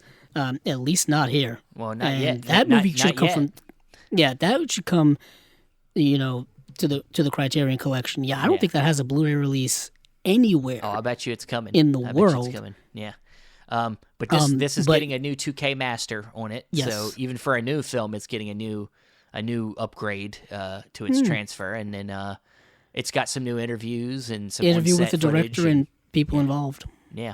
Renette. Yeah, the actress in the film is Renette Reinsve. I think that's how it's pronounced. She's amazing in the movie, yeah. And she won Best Actress prize at the Cannes Film Festival, I believe last year, and definitely well deserved. She's a great actress. She should have been nominated for an Oscar this year. I don't know what the heck's going on with that. Get Nicole Kidman out of there. I'm not going to go on a rant, but yeah, you got to get out of there. But The Worst Person in the World is probably one of the best movies of 2021, at least by my opinion. So that is The Worst Person in the World. Fantastic film.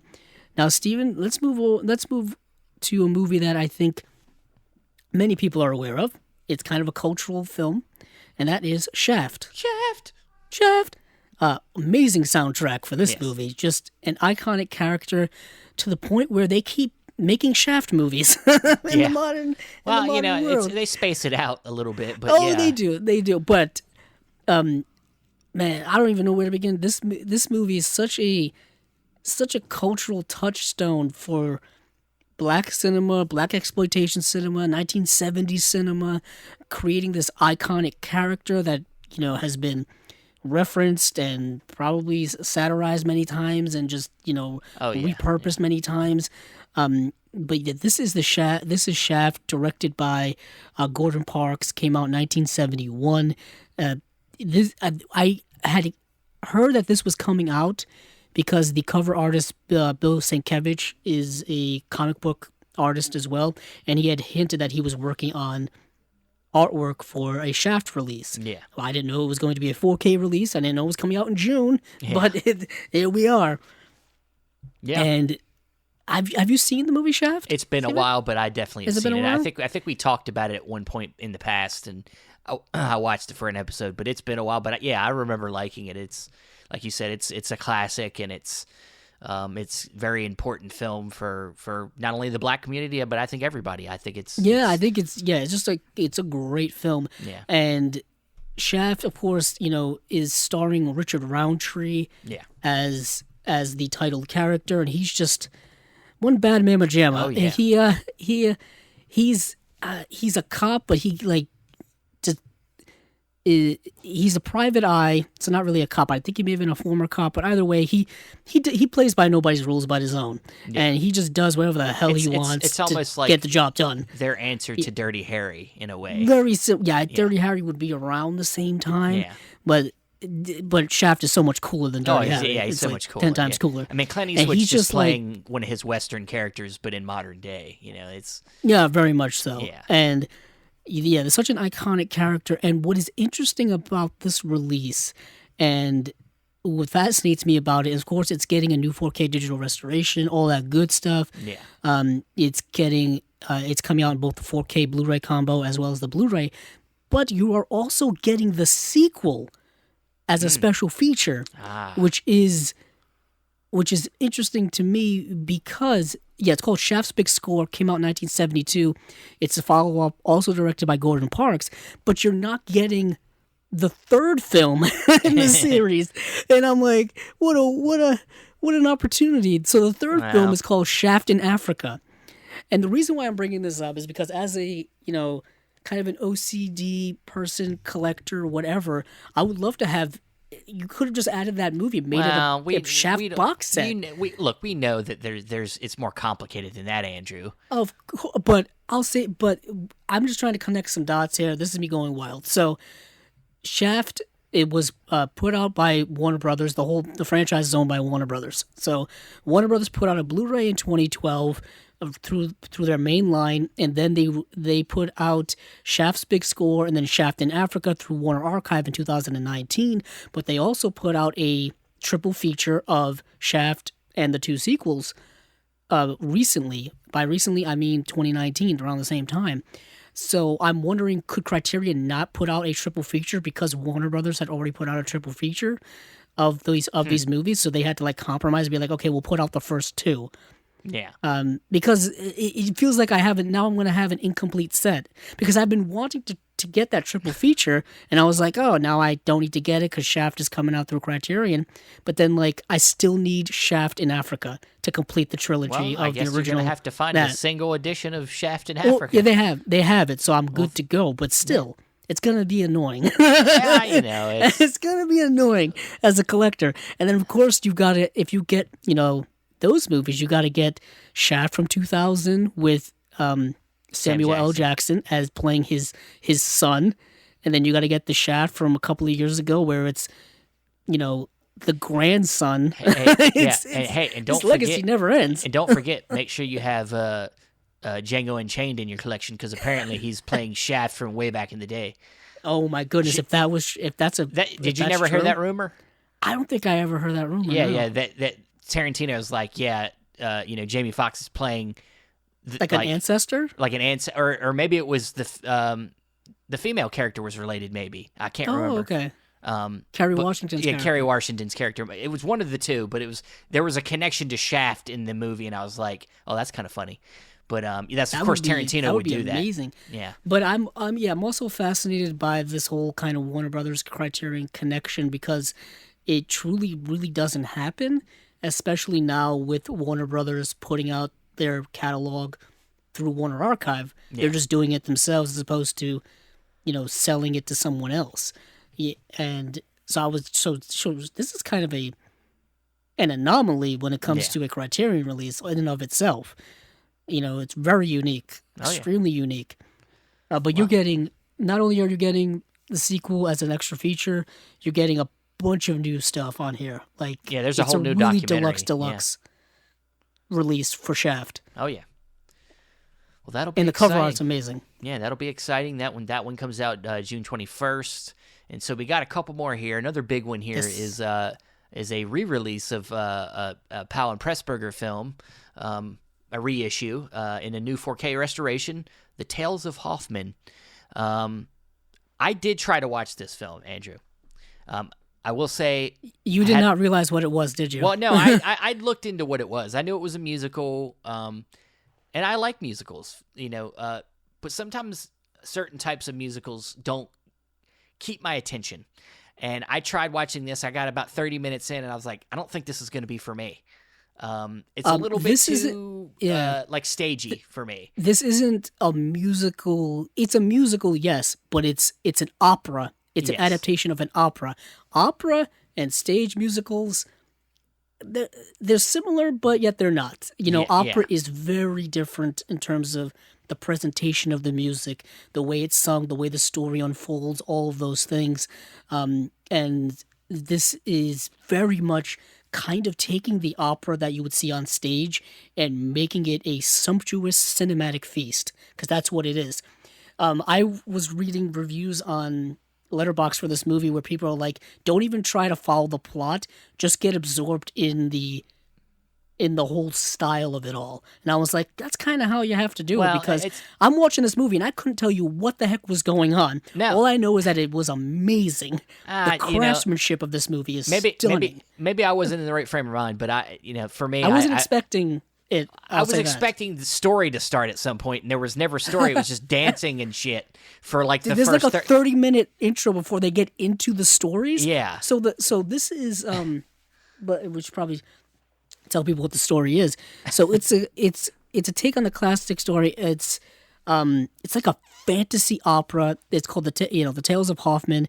Basically, a poet dreams of his three greatest loves. So you get the stories of his three greatest loves, which is a mechanical performing doll, a bejeweled siren, and the consumptive daughter of a famous composer. And the way the movie is told is one of the most uniquely aesthetic things I've ever seen. It's like you're taking that part in Red Shoes, which is the play of the Red Shoes, and you're dialing it up to 11, and that's the whole movie. So it's just that's the thing. Wild. I love the Red Shoes. No big surprise. Yeah, no big surprise. Yeah, no big surprise. Martin Scorsese loves this movie. Of course he does. I love the Red Shoes, but the Red Shoes actually I love the Red Shoes is one of my favorite films of all time. It is one of my favorite movies, but it's like that movie has more of a story going on, and this film seems to just be a little bit more straight there's a up story musical, structure in that movie. as you said, opera with it, and. That's going to be for some people. I don't know if it's going to be for me, and I love Powell and Pressburger a lot. Yeah, I mean, I'm going to probably eventually get this because of the completion's sake of I want all of their movies, all of Michael Powell and Pressburger's movies. But I don't know if I would jump out and buy this right away. Specifically when it comes to this slate, I think of course Pink Flamingos is number one. Shaft, I also really really want. But this is definitely something that's such a unique thing. It's really pure aesthetic cinema, and if you're looking for more of a plot, like you said, Steven, it's tough to get through. Plot's not everything. There's a lot of movies that I like, that are plotless, but for some reason this just wasn't hitting me, and maybe I'll try it again at another time, and maybe it'll hit me differently. But because this film has been in the collection for a long time. It is spine number 317.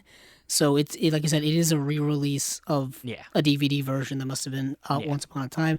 I mean, you are getting. I think they're just porting over the special features that were maybe on the DVD because you're getting a 1992 commentary by Martin Scorsese. So that's obviously not new. No. But the transfer is new, and it looks like the transfer was done by a bunch of people. Yeah, Studio Canal, BFI, Film Foundation, BFI, Studio Canal. They discovered new footage and and all that kind of stuff. So this is going to be definitely for hardcore cinephiles. Oh, yeah. This is such a true Criterion Collection release. Yeah. In every sense of the word. Definitely. But moving on from there is the last one. Is the last one. Yeah. Rogue from what? It's pronounced Rouge. Oh, Rouge. I'm sorry. Yeah. Rouge. What, from 1987? 87. You tell us. I know you watched this one. It's a great year. I did watch this. I know. He's okay. If nobody knows this, if whenever we say 1987, he says, "Yeah, it's a great year." It's because that's the year he was born. Just so everybody knows. Yeah, that's exactly what it is. It's kind of a little like almost. Well, I mean, you just kind of broke it in every time. You broke out the secret of it all. It was kind of the a thing secret is we joke. said this a long time ago. Like near the beginning of this podcast, we talked about how you do that, and then since then I haven't said anything, but you always sneak it in, and now I'm bringing it back up again. Yeah, I'm sneaking it in to see if you keep getting the reference. Oh yeah, obviously you do. Oh, I get it. I hear it. But this, kind of just sneaky like. Yes. But this is a movie, like I said, from 1987. This is a Hong Kong film. This is part of the Hong Kong new wave of films from the 1980s into the 1990s. A lot of you are probably more familiar with the works of John Woo were around that time. Yeah. But this is obviously not a John Woo film at all. This is a melodrama film directed by Stanley Kwan, who I believe is making their premiere into the Criterion Collection. And I believe Stanley Kwan is a queer filmmaker. Okay. So that is, something that's been in line with a lot of a lot of things that films they've been introducing into the Criterion Collection recently. But this film is a very unique film. Like I said, it's a slow melodrama. And what happens in this film, without giving it away a lot, is there's these two kind of lovers circa 1930s Hong Kong, and one is a courtesan, which is, a prostitute, and the other one is a man who's in kind of the upper high society, kind of a bit of an aristocrat, comes from a well-to-do family, so obviously their romance is not looked upon favorably. Yeah. So, specifically by his family so and Pretty Woman. Society in general. So Pretty Woman? It's like the movie kind Pretty... of similar to that, I guess, yeah. Which would be made years later. Yeah, of course, yeah. And but this is where the twist comes in, which just didn't happen in Pretty Woman. It would have been a hell of a movie if it did. It's already a good movie. So they have a suicide pact where they're going to, commit suicide together. They're going to take a bunch of sleeping pills and eat raw opium, something like that, and they're going to die together. So that happens, and then she reappears 50 years later, and she's looking for him, and she meets this couple that work in the local newspaper. So she's working with them, trying to find, he's supposed, where is he? I didn't see him in the afterlife. What year is this? And so there's a fish out of water scenario in it as well. And there's kind of a very longing, very romantic angle to the film. You bounce back and forth between, the 1980s versus 1932, so that's kind of bouncing back and forth, and you just kind of see the story unfold in that way, and you find out certain things and background information and details and whatnot. It's a really good film, really solid romantic film. If you love melodrama, I think you really love this film. The cover art for this film is so perfect to what the movie kind of portrays when it comes to that longing for love and things like that. Yeah. If you're a hopeless romantic like myself, this movie's for you. So you go. And this is getting, like we said, a new 4K restoration. There's a new conversation with the filmmaker. It looks like a documentary as well. Yeah. Well, this was a good month from Criterion. Solid month. Solid month. Really good. Get you some 4Ks. You get a reissue. You get some new stuff that we didn't expect. Very diverse. Extremely diverse month. Yeah. Well, since we're done with the slate here, we got more from Michael MacKenzie. So let's slide back over there. Yeah. Well, yeah. So we've talked about this before, and I would like to kind of coincide this discussion of mystery crime novels with also back to film. And so we've decided to do kind of a conversation of talking about some of our favorite, and this is kind of broad, we might all have definitions of where this falls into genre, but mystery, crime, thrillers that have been adapted from a novel. So there's been tons of great mystery, crime thrillers out there that have been adapted to film. And so let's go around and give some examples of some of our favorites. So as our guest, Michael, give us one here that is you really like. Silence of the Lambs. Absolute Damn masterpiece. It, you took one of mine. That's Sorry. That's got to be on everybody's list. I know it's an obvious one, but it's such a good one, and it's one of those kind of unusual examples where I think the film and the book are both equally good. Like, usually it's like, usually if you read a book before you read the film, there's always something where you're like, oh, I wish they hadn't changed that, or I wish they'd included that part that they cut out or whatever. I mean, there is stuff like obviously like Silence of the Lambs is quite a long book, and translating it into a 2-hour movie, something has to go. But what I find really interesting about that film is that basically everything that's on the screen was in the book, as it was in the book. Like, there are whole like conversations that are just lifted word for word, and they are obviously, books and movies are two completely different mediums. So what works in a book doesn't always work in a film. But I think this is a really good example of the story's so good that it works equally well in both formats. And I love the book and I love the film, and I revisit both of them often. Yeah, and I would say, unfortunately for me, I think Andrew's probably better at this because I know he collects film books a lot. I'm so behind on reading that I couldn't even tell you that I've read anything that we're talking about today. Okay. Unfortunately, I think there's only a few things I've read that have been like I've read No Country for Old Men. I've read I've read a lot of Cormac McCarthy. Yeah. But unfortunately, I don't get a chance to read a lot. So I'm trying to be better at that. Like, I'm reading right now the Oppenheimer book that the new Christopher Nolan film is going to be based on, and that's really great so far. So I'm trying to get better at that. But it is interesting comparing, and I've heard that same thing, that Silence of the Lambs does a really good job of adapting it. And I think one of the great things about that film also is it also kind of set the standard for procedurals. Oh yeah.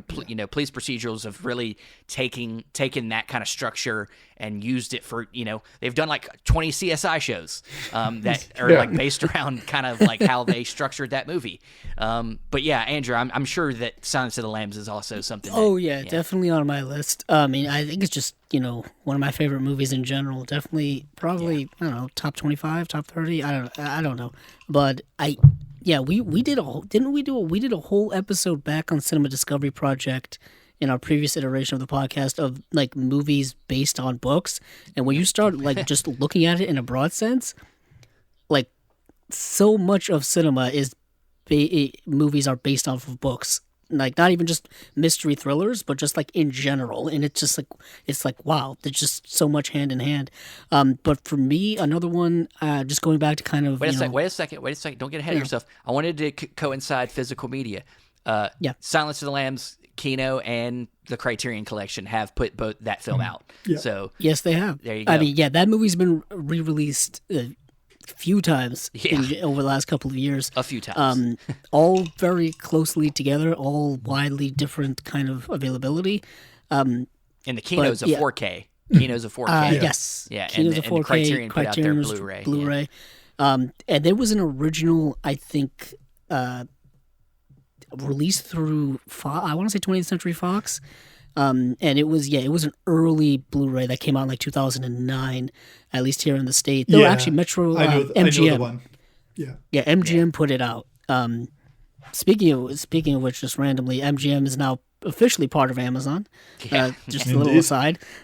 So let's talk about catalogs. Maybe you want to scoop up the MGM titles while you can, because who knows what's going to happen with them when it comes to physical media.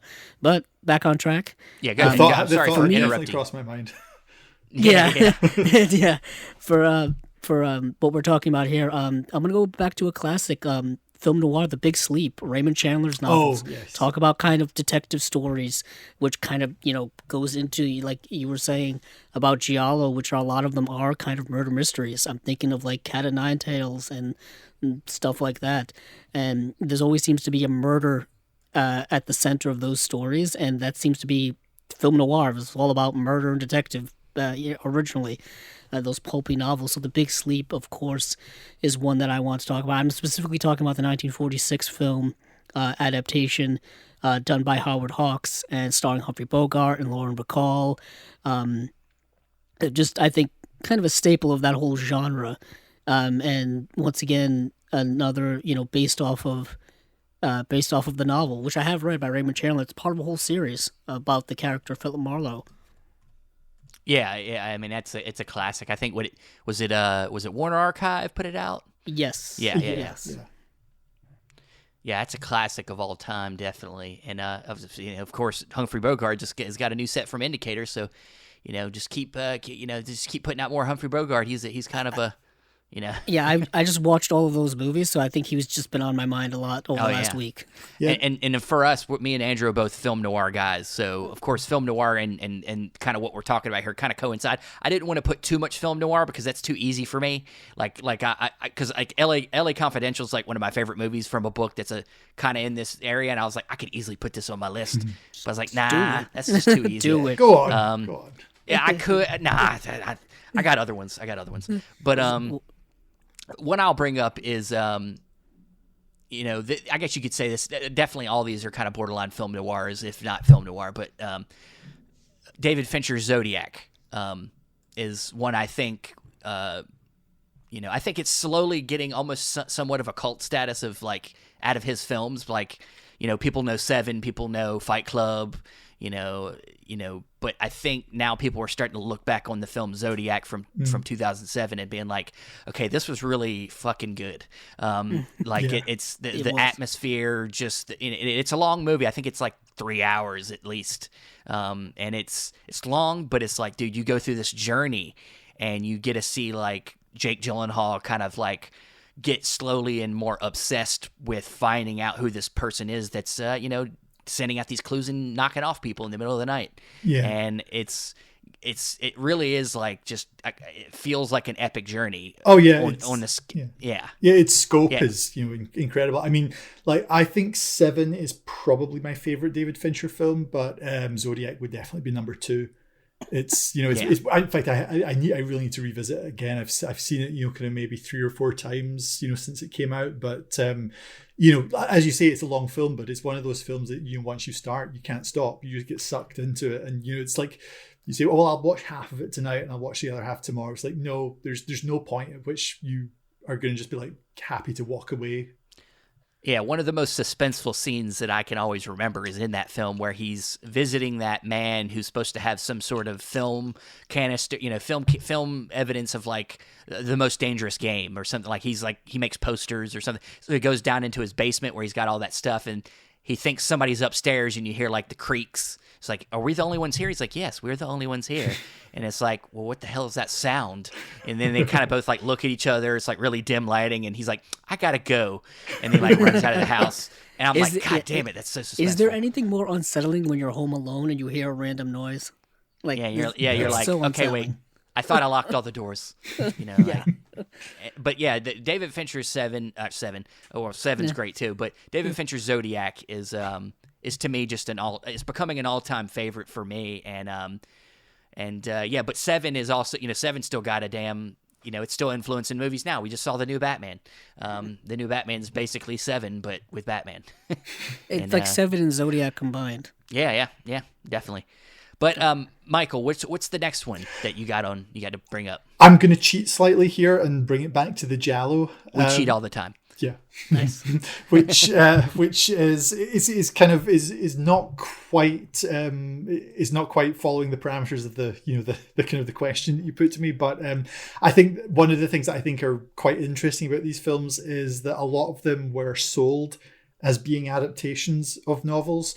Especially in Germany, where there was the creamy movement of sort of detective murder mystery films, kind of so they kind of started slightly before the Giallo boom of the 70s, but were kind of concurrent with them. So a lot of the Gialli, when they sold them in Germany, they would kind of market them as being based on such and such a novel by Edgar Wallace or Brian Edgar Wallace, which a lot of they were English novelists who kind of a lot of their novels were adapted into creamy films. But the one that I'm trying to think of other Gialli that are actually based on novels, like legitimately based on novels, as opposed to just, kind of marketed as having been based on novels. I'm sure there are others, but the only one that comes to mind is the one that's actually not sort of acknowledged on screen as being based on a novel, and that's Dario Argento's The Bird with the Crystal Plumage, which is actually very, very heavily inspired, to the point that I'm surprised they weren't sued, by a Frederick Brown novel called The Screaming Mimi. Which was published in the 1950s, mid-50s, I think, and is set in, kind of mid-century Chicago, and the protagonist is an alcoholic newspaper reporter. And Dario Argento essentially takes the skeleton of that book and transplants it into Italy at the end of the 1960s. And it's a kind of completely different setting, completely different protagonist, but largely the same plot. And you know what, it works. And I probably would say that, well, I mean, because I'm an Argento fan, I'm going to say this. I think the Bird with the Crystal Plumage is a better film than The Screaming Mimi is a novel. I think it's a kind of fascinating example of how the story is good enough that you can transplant it to the other side of the world in a completely different decade, with a completely different cast of characters, just keep the basic beats and it still works. Yeah, that film, like a lot of people, they think about Argento, they think about Suspiria, of course, but I think that this film's got an elegance to it, that even though it was an early of his films, that it's got I mean, like a lot of people do, they go back to Argento as being kind of the founding father of the genre. And he really does a lot of staples in one of his first film. This is his first film, right? It is, yeah. Yeah. It's so kind of remarkably self-assured for someone that had never... very self-assured. Some of the images in this film are you're just like, wow, like this guy's first movie. Like, I mean, and of course with the 4Ks you put out, I haven't got a chance to check out the 4K yet, but I've watched the Blu-ray limited edition, and it looks great there too. So, and so I think Arrow's the only one that's put that out in any kind of premium edition, right? I think VCI did a release in the US a few years ago, which I'm not sure whether that used the same transfer, or maybe there was a Blue Underground release years before. Okay. So they put it out on Blu-ray, and they put it out in DVD before that. This is a kind of perfect example of one of these films that's been released, like 7 or 8 times, since Blu-ray came to the fore, and kind of every release has been slightly different, but everyone has kind of managed to kind of improve incrementally, or maybe not so incrementally, on the one that came before it. Yeah. And funny, not funny. It wasn't funny, but the Bill Lustican interview we had that got lost to us last week. I don't think we talked about it a lot, but he did, I think, at some point work with Argento on some things, and it was. He did mention he did work with Argento, and I think he worked with Lucio Fulci as well. Yeah. I was looking at his filmography background. He was, if memory serves, he was involved in the New York footage certainly in Tenebrae and possibly Inferno as well. Those were the 2 films. Yeah. So he's able to pick his brain a little bit and be involved in that. I wish we could. The thing is, I don't even think we talked about that, but I just knowing about that is interesting. But it's a direct connection. Yeah, direct connection. And so Andrew, Bird with the Crystal Plumage. I know you've seen it. Oh, I have seen it. Yeah.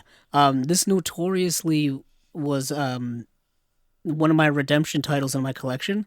I guess that's the thing I'm going with, because I had initially missed out on the limited edition Blu-ray and had regretted it for many, many years. And then, of course, the 4K came out, and I was like, yes, finally, redemption. I can get it in the collection exactly the way I want it, and even better.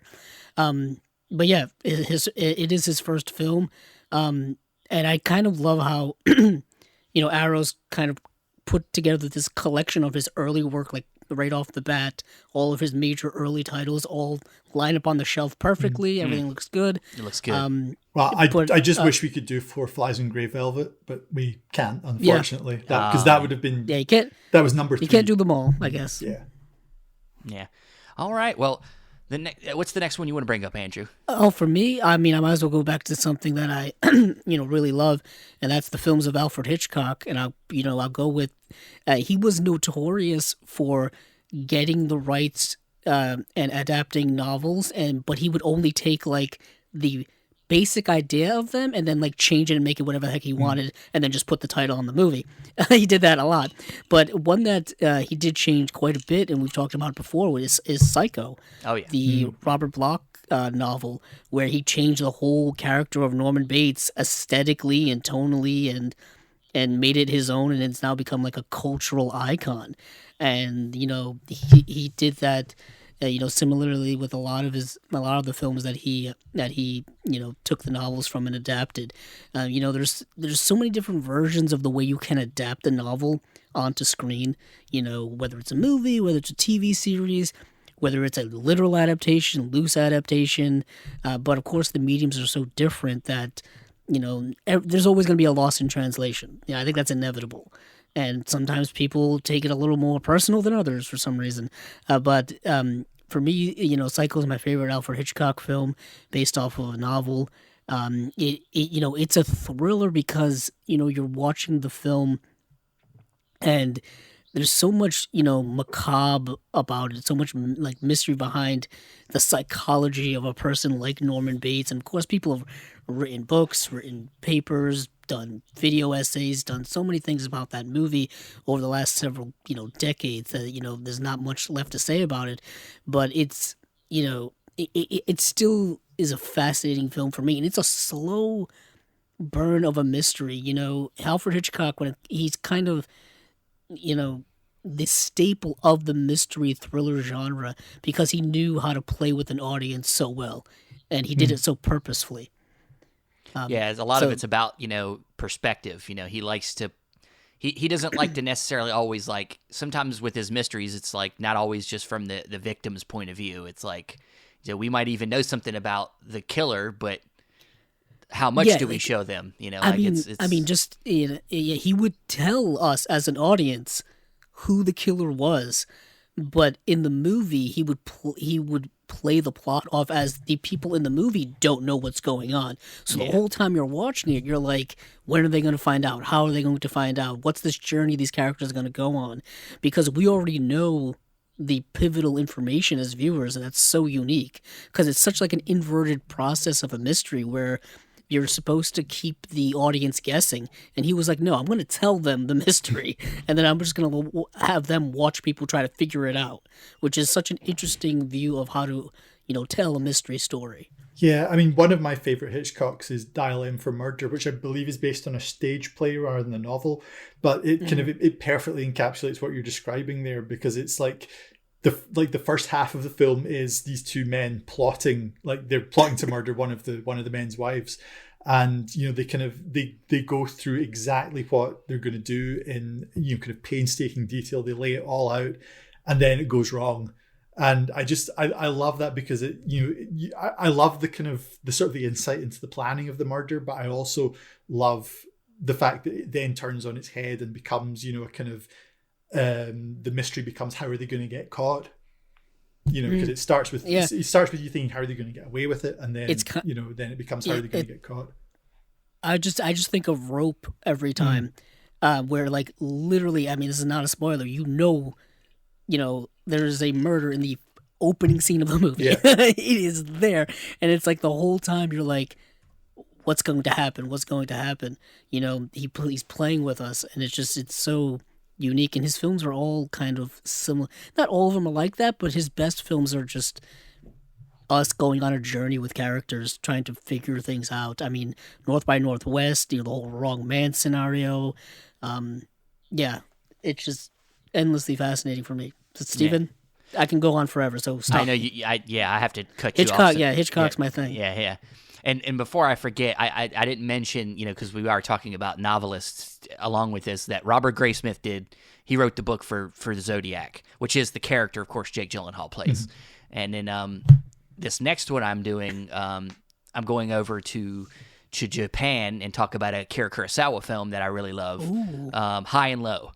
High and Low, which is kind of very, very similar to, you could say in a sense of how Silence of the Lambs has a procedural feel to it, except that High and Low kind of splits off. It's like the first part of the film is very much almost like a moral dilemma kind of thing, where this man who initially he thinks his son's been kidnapped, but comes to find out it's his driver's son who gets mistaken for his son, and he gets kidnapped. And so the ransom, they want this big ransom, and he's like, well, I have the money to do it, but it's going to interfere with my plans, and now that it's not my son, do I do it now? It's like, is that my responsibility now? So there's this moral dilemma, but on top of that, there's this, mystery of who took the kid and why, and then once we get past the initial, like, half of the film of the moral dilemma, then we kind of cut to the second half of the film where you get the cops, I think, Nakade, what's his first name? The actor. I'm gonna look. Actually, I'm on it right now. You have Tatsu Nakade. Tatsuya Nakade. Yeah, of course, and he's the main detective, films. and he's because of course Toshiro Fumune is the main actor that plays the man who's starting the shoe business. His son gets kidnapped, and so the second half of the film. I'm waiting for you to plug the fact that we did a whole episode on this movie. That's what you do. You talk about the previous podcast. I didn't want to take that away from you. Okay, thank you. But so the second half of the film is a lot more of the procedural, where they're actually trying to track down this kidnapper, and it's very, very thrilling and just it's shot in beautiful black and white, and I don't know how it compares to the novel. That the novel's written by Ito Makubin. I suck out with pronunciations of names, so I'm just that sounds like a whole different person. But yeah, it's a really thrilling film, and it's a long one, but I'm telling you, it's rewarding. You got to check out High and Low. Anybody else here seen High and Low, Michael? I've not seen it actually. Okay. One for the ever growing to watch list, definitely. Dude, it's those are never ending. I think for people like us. Yeah, 100%. But Andrew, I know you've seen it. Yes, of course. It's a great. Akira Kurosawa is, one of the legendary master filmmakers. And it's exactly as Steven said, like the movie's like in two halves. First is this family moral thriller. The second half is a police procedural like we've seen in so many modern day films. And, it's a great thriller because you don't know what's going to happen. And, Toshiro Mifune has got to be one of the most expressive actors I think we've ever had. Extremely powerful, very animated. His voice I think is iconic. It's a really, really great film. I know I'm probably preaching to the choir when it comes to a lot of our listeners and future listeners because they probably have all seen it. It's available on Blu-ray through the Criterion collection. It's a great film.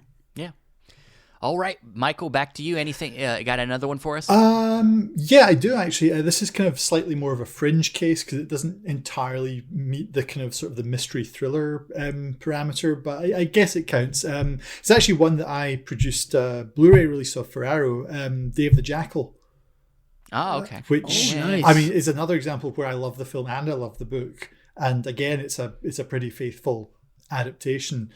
It's kind of almost an example of a thriller that shouldn't work because the outcome, because the plot centers around an assassin who's hired to kill the French president Charles de Gaulle, and anyone who knows their history or who had been paying even the slightest bit of attention to current affairs when the book or the film came out would know that obviously the assassin can't be successful because de Gaulle's still alive. So almost from the start that it's doomed to failure, but it's so meticulous. But both the book and the film are so meticulous in portraying, the plot. How the jackal gets his money, how he gets the special gun that he's going to use. Basically, just kind of beat by beat, you see him making his preparations, and he's so good. He's so good at what he does. He's so calm and efficient and collected and experienced that you're like, how on earth is he going to fail? And that becomes that's almost like the mystery, if you like. It's, how's it, like with Dial M for Murder, it's like, how's he going to get caught? How's this going to fall apart? Because on the face of it, it's like he's thought of every eventuality, he's planned for absolutely everything. And yeah, I can't remember. I think I saw the film before I read the book, but I can remember it as being something that, like so many of these kind of classic films, my memory of them is like seeing like the second half of them on TV. Like The Omen is another example of a classic film that I really love. That for years I saw like the second half of it when I was like maybe 11 or 12. I can remember we'd like the family had been out to a restaurant, and my parents had seen The Omen in the theater when it originally came out, and they were like, The Omen's on TV tonight, we have to get back and watch it. And we got back for the second half, so I was in time I'm sorry, I'm on a complete tangent here, but I'll finish the story. That's okay. I was in time to see Patrick Troughton get speared by the spire from the top of the church, and then you obviously see David Warner and Gregory Peck go to Italy. They go to the monastery, and they're kind of like finding out what they have to do to kill this devil child. And I had missed the start, and and also at that age you don't really process everything, so I didn't really know exactly what was going on, but I just thought the atmosphere of this is so great.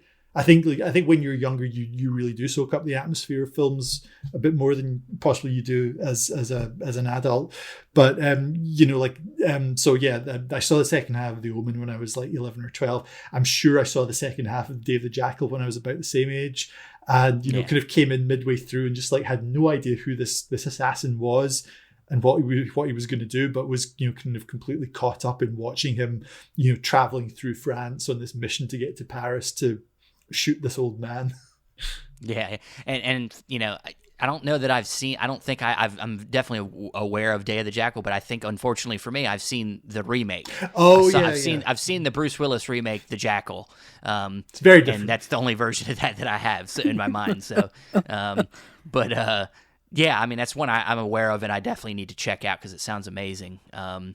But it is like more of like a political thriller, but it's like it's definitely I think warranted of like in the sense of like how it goes about telling its story kind of fits into what we're talking about here. And but yeah, I'm very interested. Andrew, have you seen Day of the Jackal? I have not seen Day of the Jackal, but I want to see it. For some reason, I keep getting. Don't ask me why. This movie and like 3 Days of the Condor. Another great film. I don't know why I get those two films connected. I think because they both came out in the 70s. Yeah. And they're both dealing with kind of like a political thriller sense a bit. 3 Days of the Condor, completely different perspective. Even like Marathon Man, all those like thrillers of the 70s and the time for some reason get caught up in my head. Yeah. All right. Well, what's the next one you want to bring up, Andrew? I mean, since we're talking political thrillers, it made me think of this movie, The Manchurian Candidate. Oh, yeah. Which another Arrow title. Yeah. It's, for those of you who haven't seen this movie, it has been, it was made back in 1962 by John Frankenheimer, who loved to do his political thrillers. I think of this, and then 7 Days in May, which I brought up in a recent episode. This movie is, an American POW in the Korean War is he's brainwashed as an assassin to assassinate a political candidate, and there's all kind of things in the film that play into the fear of like Communist Party conspiracies and all this kind of stuff that were going on at the time. I mean, political thrillers, I think, have been a staple pretty much since post-World War II and even pre-World War II. You had a lot of political thrillers dealing with Nazism and stuff like that. I mean, we were just talking about Hitchcock. Saboteur is a film that's very much like that. This film stars Frank Sinatra, Lawrence Harvey, Janet Leigh, Angela Lansbury. This film has been put out on Blu-ray, at least here in the States, twice. One a few years ago in a more standard release, and then more recently as a Blu-ray release from Criterion. And it's getting I believe, a 4K release from Kino over here as well. Yeah, so Kino's snapping up all these ex-Criterion titles for 4K. Yes. It's great. I'm really glad they're seeing the light of day in 4K. It seems to be a recurring theme with them, where they're snapping up all of these movies and re-putting them out in 4K. And hey, if they look good, then it's definitely worth it. If they look good, I mean that's the whole key to this whole thing. But yeah, this movie I think is an all-time political thriller classic. I would say just a classic in general. There was a remake done in the early 2000s, which I always bring up, and for some reason I keep forgetting the director. I think it was Jonathan Demme, wasn't it? Jonathan Demme, yes. Denzel Washington, Liev Schreiber is in the film. It's a good remake and adaptation. It's kind of, it's kind of similarly beat for beat the same as the original, but done very effectively in a more modern context. Yeah. Once again, I think we even brought this up not too long ago when we talked about the 4K. But of course, I haven't seen the original. I've only seen the remake of it. So thanks for that, Andrew, for bringing that up. So I can. I'll bring it up again just to remind you. I guess subconsciously. You're trying to embarrass me. It's fine. It's fine. Okay. But so yeah, that's it. That once again, I gotta try to watch that one. But let's go ahead and let's do one. We're gonna do one more piece. Yeah.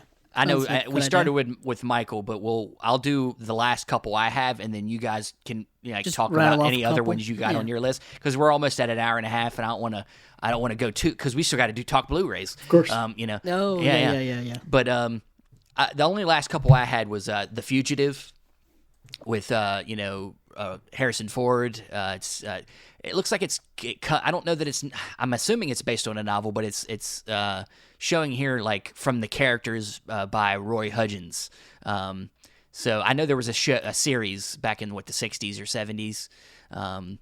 But yeah, The Fugitive is one I really like, kind of like very similar to like a Hitchcockian thing where a man's mistaken for murder and then he has to go on the run to prove his innocence, and it's a whole thing, and I really like that one.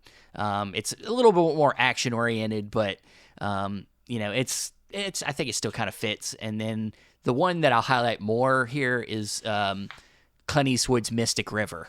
I feel like Mystic River's one of them films I think kind of gets forgotten from I would say in a sense Clint Eastwood's renaissance in like the 2000s, where his films started getting nominated for Best Picture every year, and everybody he won $1 Million Baby and Flags of Our Fathers, and he suddenly was the biggest director, though he'd been around for 4 decades, and he was suddenly everyone's wait, Clint Eastwood directs movies? Yeah, he's directed a lot of his movies, and so now they're getting nominated for Best Picture, and Mystic River was one where it got nominated, and it's a great mystery drama, about these friends that grow up in a small town. I think it's in Boston. Yeah, they grew up in Boston.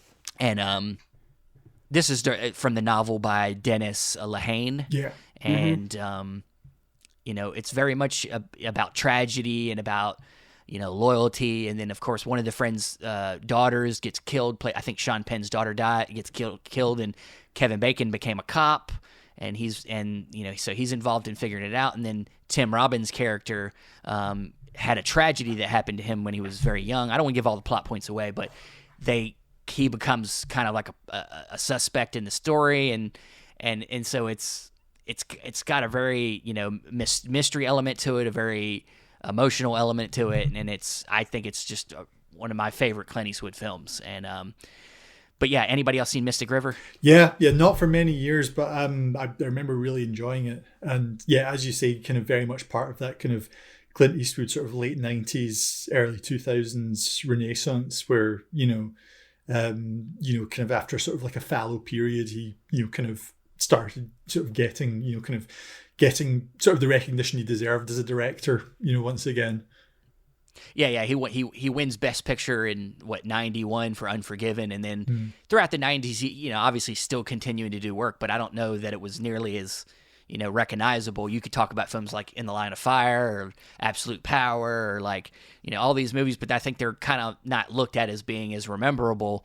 But then when he did, like Mystic River and $1 Million Baby, of course, winning Best Picture, that's when he started to come back into the spotlight again. But yeah, Andrew, Mystic River. Yeah, I've seen it a few times. I own it on DVD and been wanting to upgrade it for many, many years. Yeah, you gotta upgrade the reason why I like the 3-disc DVD here came with the soundtrack. I bought this used probably 2007. It's been that long. But Dennis Lehane is from Dorchester, Massachusetts, so hence why the movie is probably set in that area. Yeah. Also, I don't know if it's like this when it comes to any other geographical area, but if there's a movie set in Boston or in this area, people lose their collective minds. I don't know what it is about it, because I'm from I live an hour south of Boston, but people just lose their minds. Like this, The Departed, Boondock Saints, any movie that's done by Ben Affleck or Matt Damon or Mark Wahlberg or any, if it's set here or from somebody who's from here, people here always gravitate towards it. I don't know if it's like that in other geographical places, but yeah, Mystic River is definitely one that people well know of. Like I said, Clint Eastwood, he's been directing since the 70s, so yeah, he's not exactly unknown, but just I guess transitioning from. Well, I was gonna say, why don't you give us a list? I was just gonna say, we'll end with Michael here. Just staying with Dennis Lehane, I mean, he Shutter Island was his novel. Gone Baby Gone was his novel as well. Both got adaptations. I think Gone Baby Gone got 2 adaptations. I'm looking at his IMDb now. Yeah, a couple of other ones that I had in mind. The Thin Man series are all based off of the Thin Man book series. William Powell, Myrna Loy, Jimmy Stewart shows up in the second film. I won't say anything else. Early role from him. Those films I really, really enjoy. I had a couple of them. A movie that I want to talk about is kind of way off the beaten path is a movie called Harper, based off of a book where Paul Newman plays a private detective. And it's set in 1966, so it's kind of like a neo-noir. He's like a private investigator who gets hired to locate some woman's kidnapped husband, but it ends up spiraling into some other weird stuff going on. The original novel is called The Moving Target, which is a very ambiguous title, I would say. Harper's more, I guess, definitive and character-based, but that's definitely one that I really like. Also, we didn't really bring this up, but the work of Agatha Christie. Talk about mysteries. Yeah. I mean, her stuff got adapted numerous times. Specifically, Murder on the Orient Express has been adapted a couple of times, most recently with Kenneth Branagh's film, back in the 70s with the Sidney Lumet film. Of course, Death on the Nile has been adapted twice already as well. Going back to some film noir stuff, The Maltese Falcon, which I consider kind of a quintessential film noir. Apparently, the movie is much better than the book, and apparently there was a 1930s adaptation, which I guess is not very well remembered, because the 1941 version, of course, directed by John Huston, starring Humphrey Bogart and Mary Astor, Peter Lorre. I think Sidney Greenstreet is in it. So before I go off on just endless amounts, of course, Stephen, we got to mention this if we're talking film noir. Laura is based off of a book. So you got to throw that in every time you talk about film noir. It's obligatory. Yeah. Okay, Michael, any other ones did you wanted to bring up? Well, interestingly, I was going to mention Murder on the Orient Express, but since we've already covered that. I don't know, I guess maybe something like The Girl with the Dragon Tattoo, because that's another example of something that's been adapted more than once. And the 2 adaptations came out within, I think it must have been can't been more than maybe 3 years of each other, because there was the Swedish version first, which was I'm never never clear about whether it was made as a film and adapted into TV and then kind of recut into a TV series, or whether it started life as a TV series and was made into a film. But anyway, in Sweden, they did adaptations of all three of the Stieg Larsson Millennium Trilogy novels. And then, a few years later, David Fincher came along and did an English language US version, working with Stephen Zalian as the screenwriter, and kind of famously starring Daniel Craig and Rooney Mara. And I think they're really interesting. They're both really interesting films in terms of, what they choose to do in terms of the subject matter, what they adapt, what they change, what they leave out, what they leave in. I'm kind of on the record as saying that I prefer the Swedish version, possibly just because it got there first and I saw it first, and was more sort of, it did more to inform my my sort of interpretation, my the way that I view that world and the characters. But there's a lot to like in the Fincher film as well. As always with a Fincher film, it's so kind of technically proficient. It's just so slick and well put together. And I mean, like in terms of the kind of the two Lisbeth Salander. Well, actually, of course, there've been three people to have played Lisbeth Salander, because Claire Foy ended up playing her in the more recent film, which was adapted from one of the the sort of the continuation novels that were written after Larsson died. But kind of comparing Noomi Rapace in the Swedish version and Rooney Mara in the Fincher version, I mean, very different takes on the character, but both really, really fascinating and kind of sort of amazing sort of transformations and kind of sort of like demonstrations of kind of dedication to their craft. Like, I mean, especially Rooney Mara, who got, kind of various piercings specifically for the role. But I really like the, Girl with the Dragon Tattoo, I really like. And I think the Girl Who Played with Fire, the second one, I like as well. Girl Who Kicked the Hornet's Nest, not quite so great, but, I do think it's a shame that Fincher didn't get to finish the trilogy. That I think Dragon Tattoo underperformed compared with the expectations, and he wanted to do the sequels. Rooney Mara wanted to do the sequels, but it just didn't happen. And it's kind of always going to be a case of kind of wondering what might have been, because as much as I like the Swedish adaptation of The Girl with the Dragon Tattoo, the Swedish adaptations of the other two are not quite as good. And it would have been interesting to see what Fincher would have done to kind of sort of, kind of up the game essentially with them. Yeah, and he, like you said, he's very meticulous and very, he would have definitely tried to put some of more of his own spin on it to maybe elevated the books maybe a little bit, But yeah, great, man. That's one that we definitely needed to bring up. I'm glad you brought it up. So before we exit out of this episode, one extra thing I wanted to add on it. Out there in Scotland, what's the movie scene like? It exists, but it's not particularly significant. I mean, I would say like Scotland, kind of a bit like New Zealand, and also did like Ireland to some extent, is more kind of sees more action as a kind of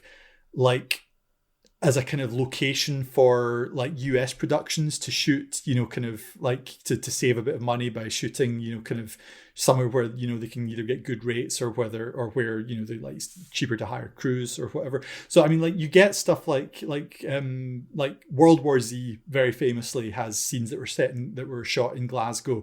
In fact, I was, the library that I used to work in was basically just around the corner from the square where they shot some of the kind of the scenes of the panicked crowds running away from the zombies. So that was going on while I was working there, and unfortunately I didn't get to go and see it actually being shot. But one of my colleagues was an extra. He was a zombie. Nice. And then of course, I mean, there's a ton of them in that movie. Yeah. And I mean, there's stuff like Outlander as well. I mean, I know it's not a film, but it's shot in Scotland, set in Scotland, brings in kind of brings in some money. Let's put it that way. I also think that the new Lord of the Rings, Rings of Power TV series. I mean, the first season was shot in New Zealand, but I was under the impression they were moving production for the second season and shooting at least some of it in Scotland. Okay. I'm surprised Andrew doesn't know this. I'm looking it up right now. I mean, I know they had to switch locations. I think that was kind of COVID related. I think because New Zealand shut down so much, it was basically like, well, if you want to shoot it here, you're just going to have to commit to living here for 2 years and never leaving. So it just says season 2 UK on according to IMDb. It says Bray Studios England UK, Bovingdon Airfield, Bovingdon, Hertfordshire, UK. So it's in that geography area of the world for season 2. So you're probably right. Yeah. It was certainly being talked about at one point. So even all right. We obviously there's a lot of stuff we know gets filmed in that part of the world a lot just because of the scenic nature of a lot of the landscapes out there and things. And but that's great, man. We very much appreciate you coming on, talking movies and talking about Arrow and your novels. And where's the best place for everybody to reach out to you if they want to? Probably, having said that I don't use it much, probably Twitter. So twitter.com/Land of Whimsy. Land of Whimsy was what my blog used to be called, which I haven't updated for years. So twitter.com/Land of Whimsy, or I've got an author website at mrmackenzieauthor.com, or Facebook, possibly facebook.com/mrmackenzieauthor. One of the above. Okay. Andrew, tell him the thing you always tell him. Okay.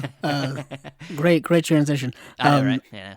You can find me on Twitter at Capzilla06, and of course our YouTube channel, Chasing Labels. And you can find me on Facebook, Stephen Billings, or on any of the other Chasing Labels things, where it be Twitter, my Letterboxd. You can even reach out there. You got Instagram. You can find the audio for the podcast on Podbean, Apple Podcasts, Spotify, all the major players.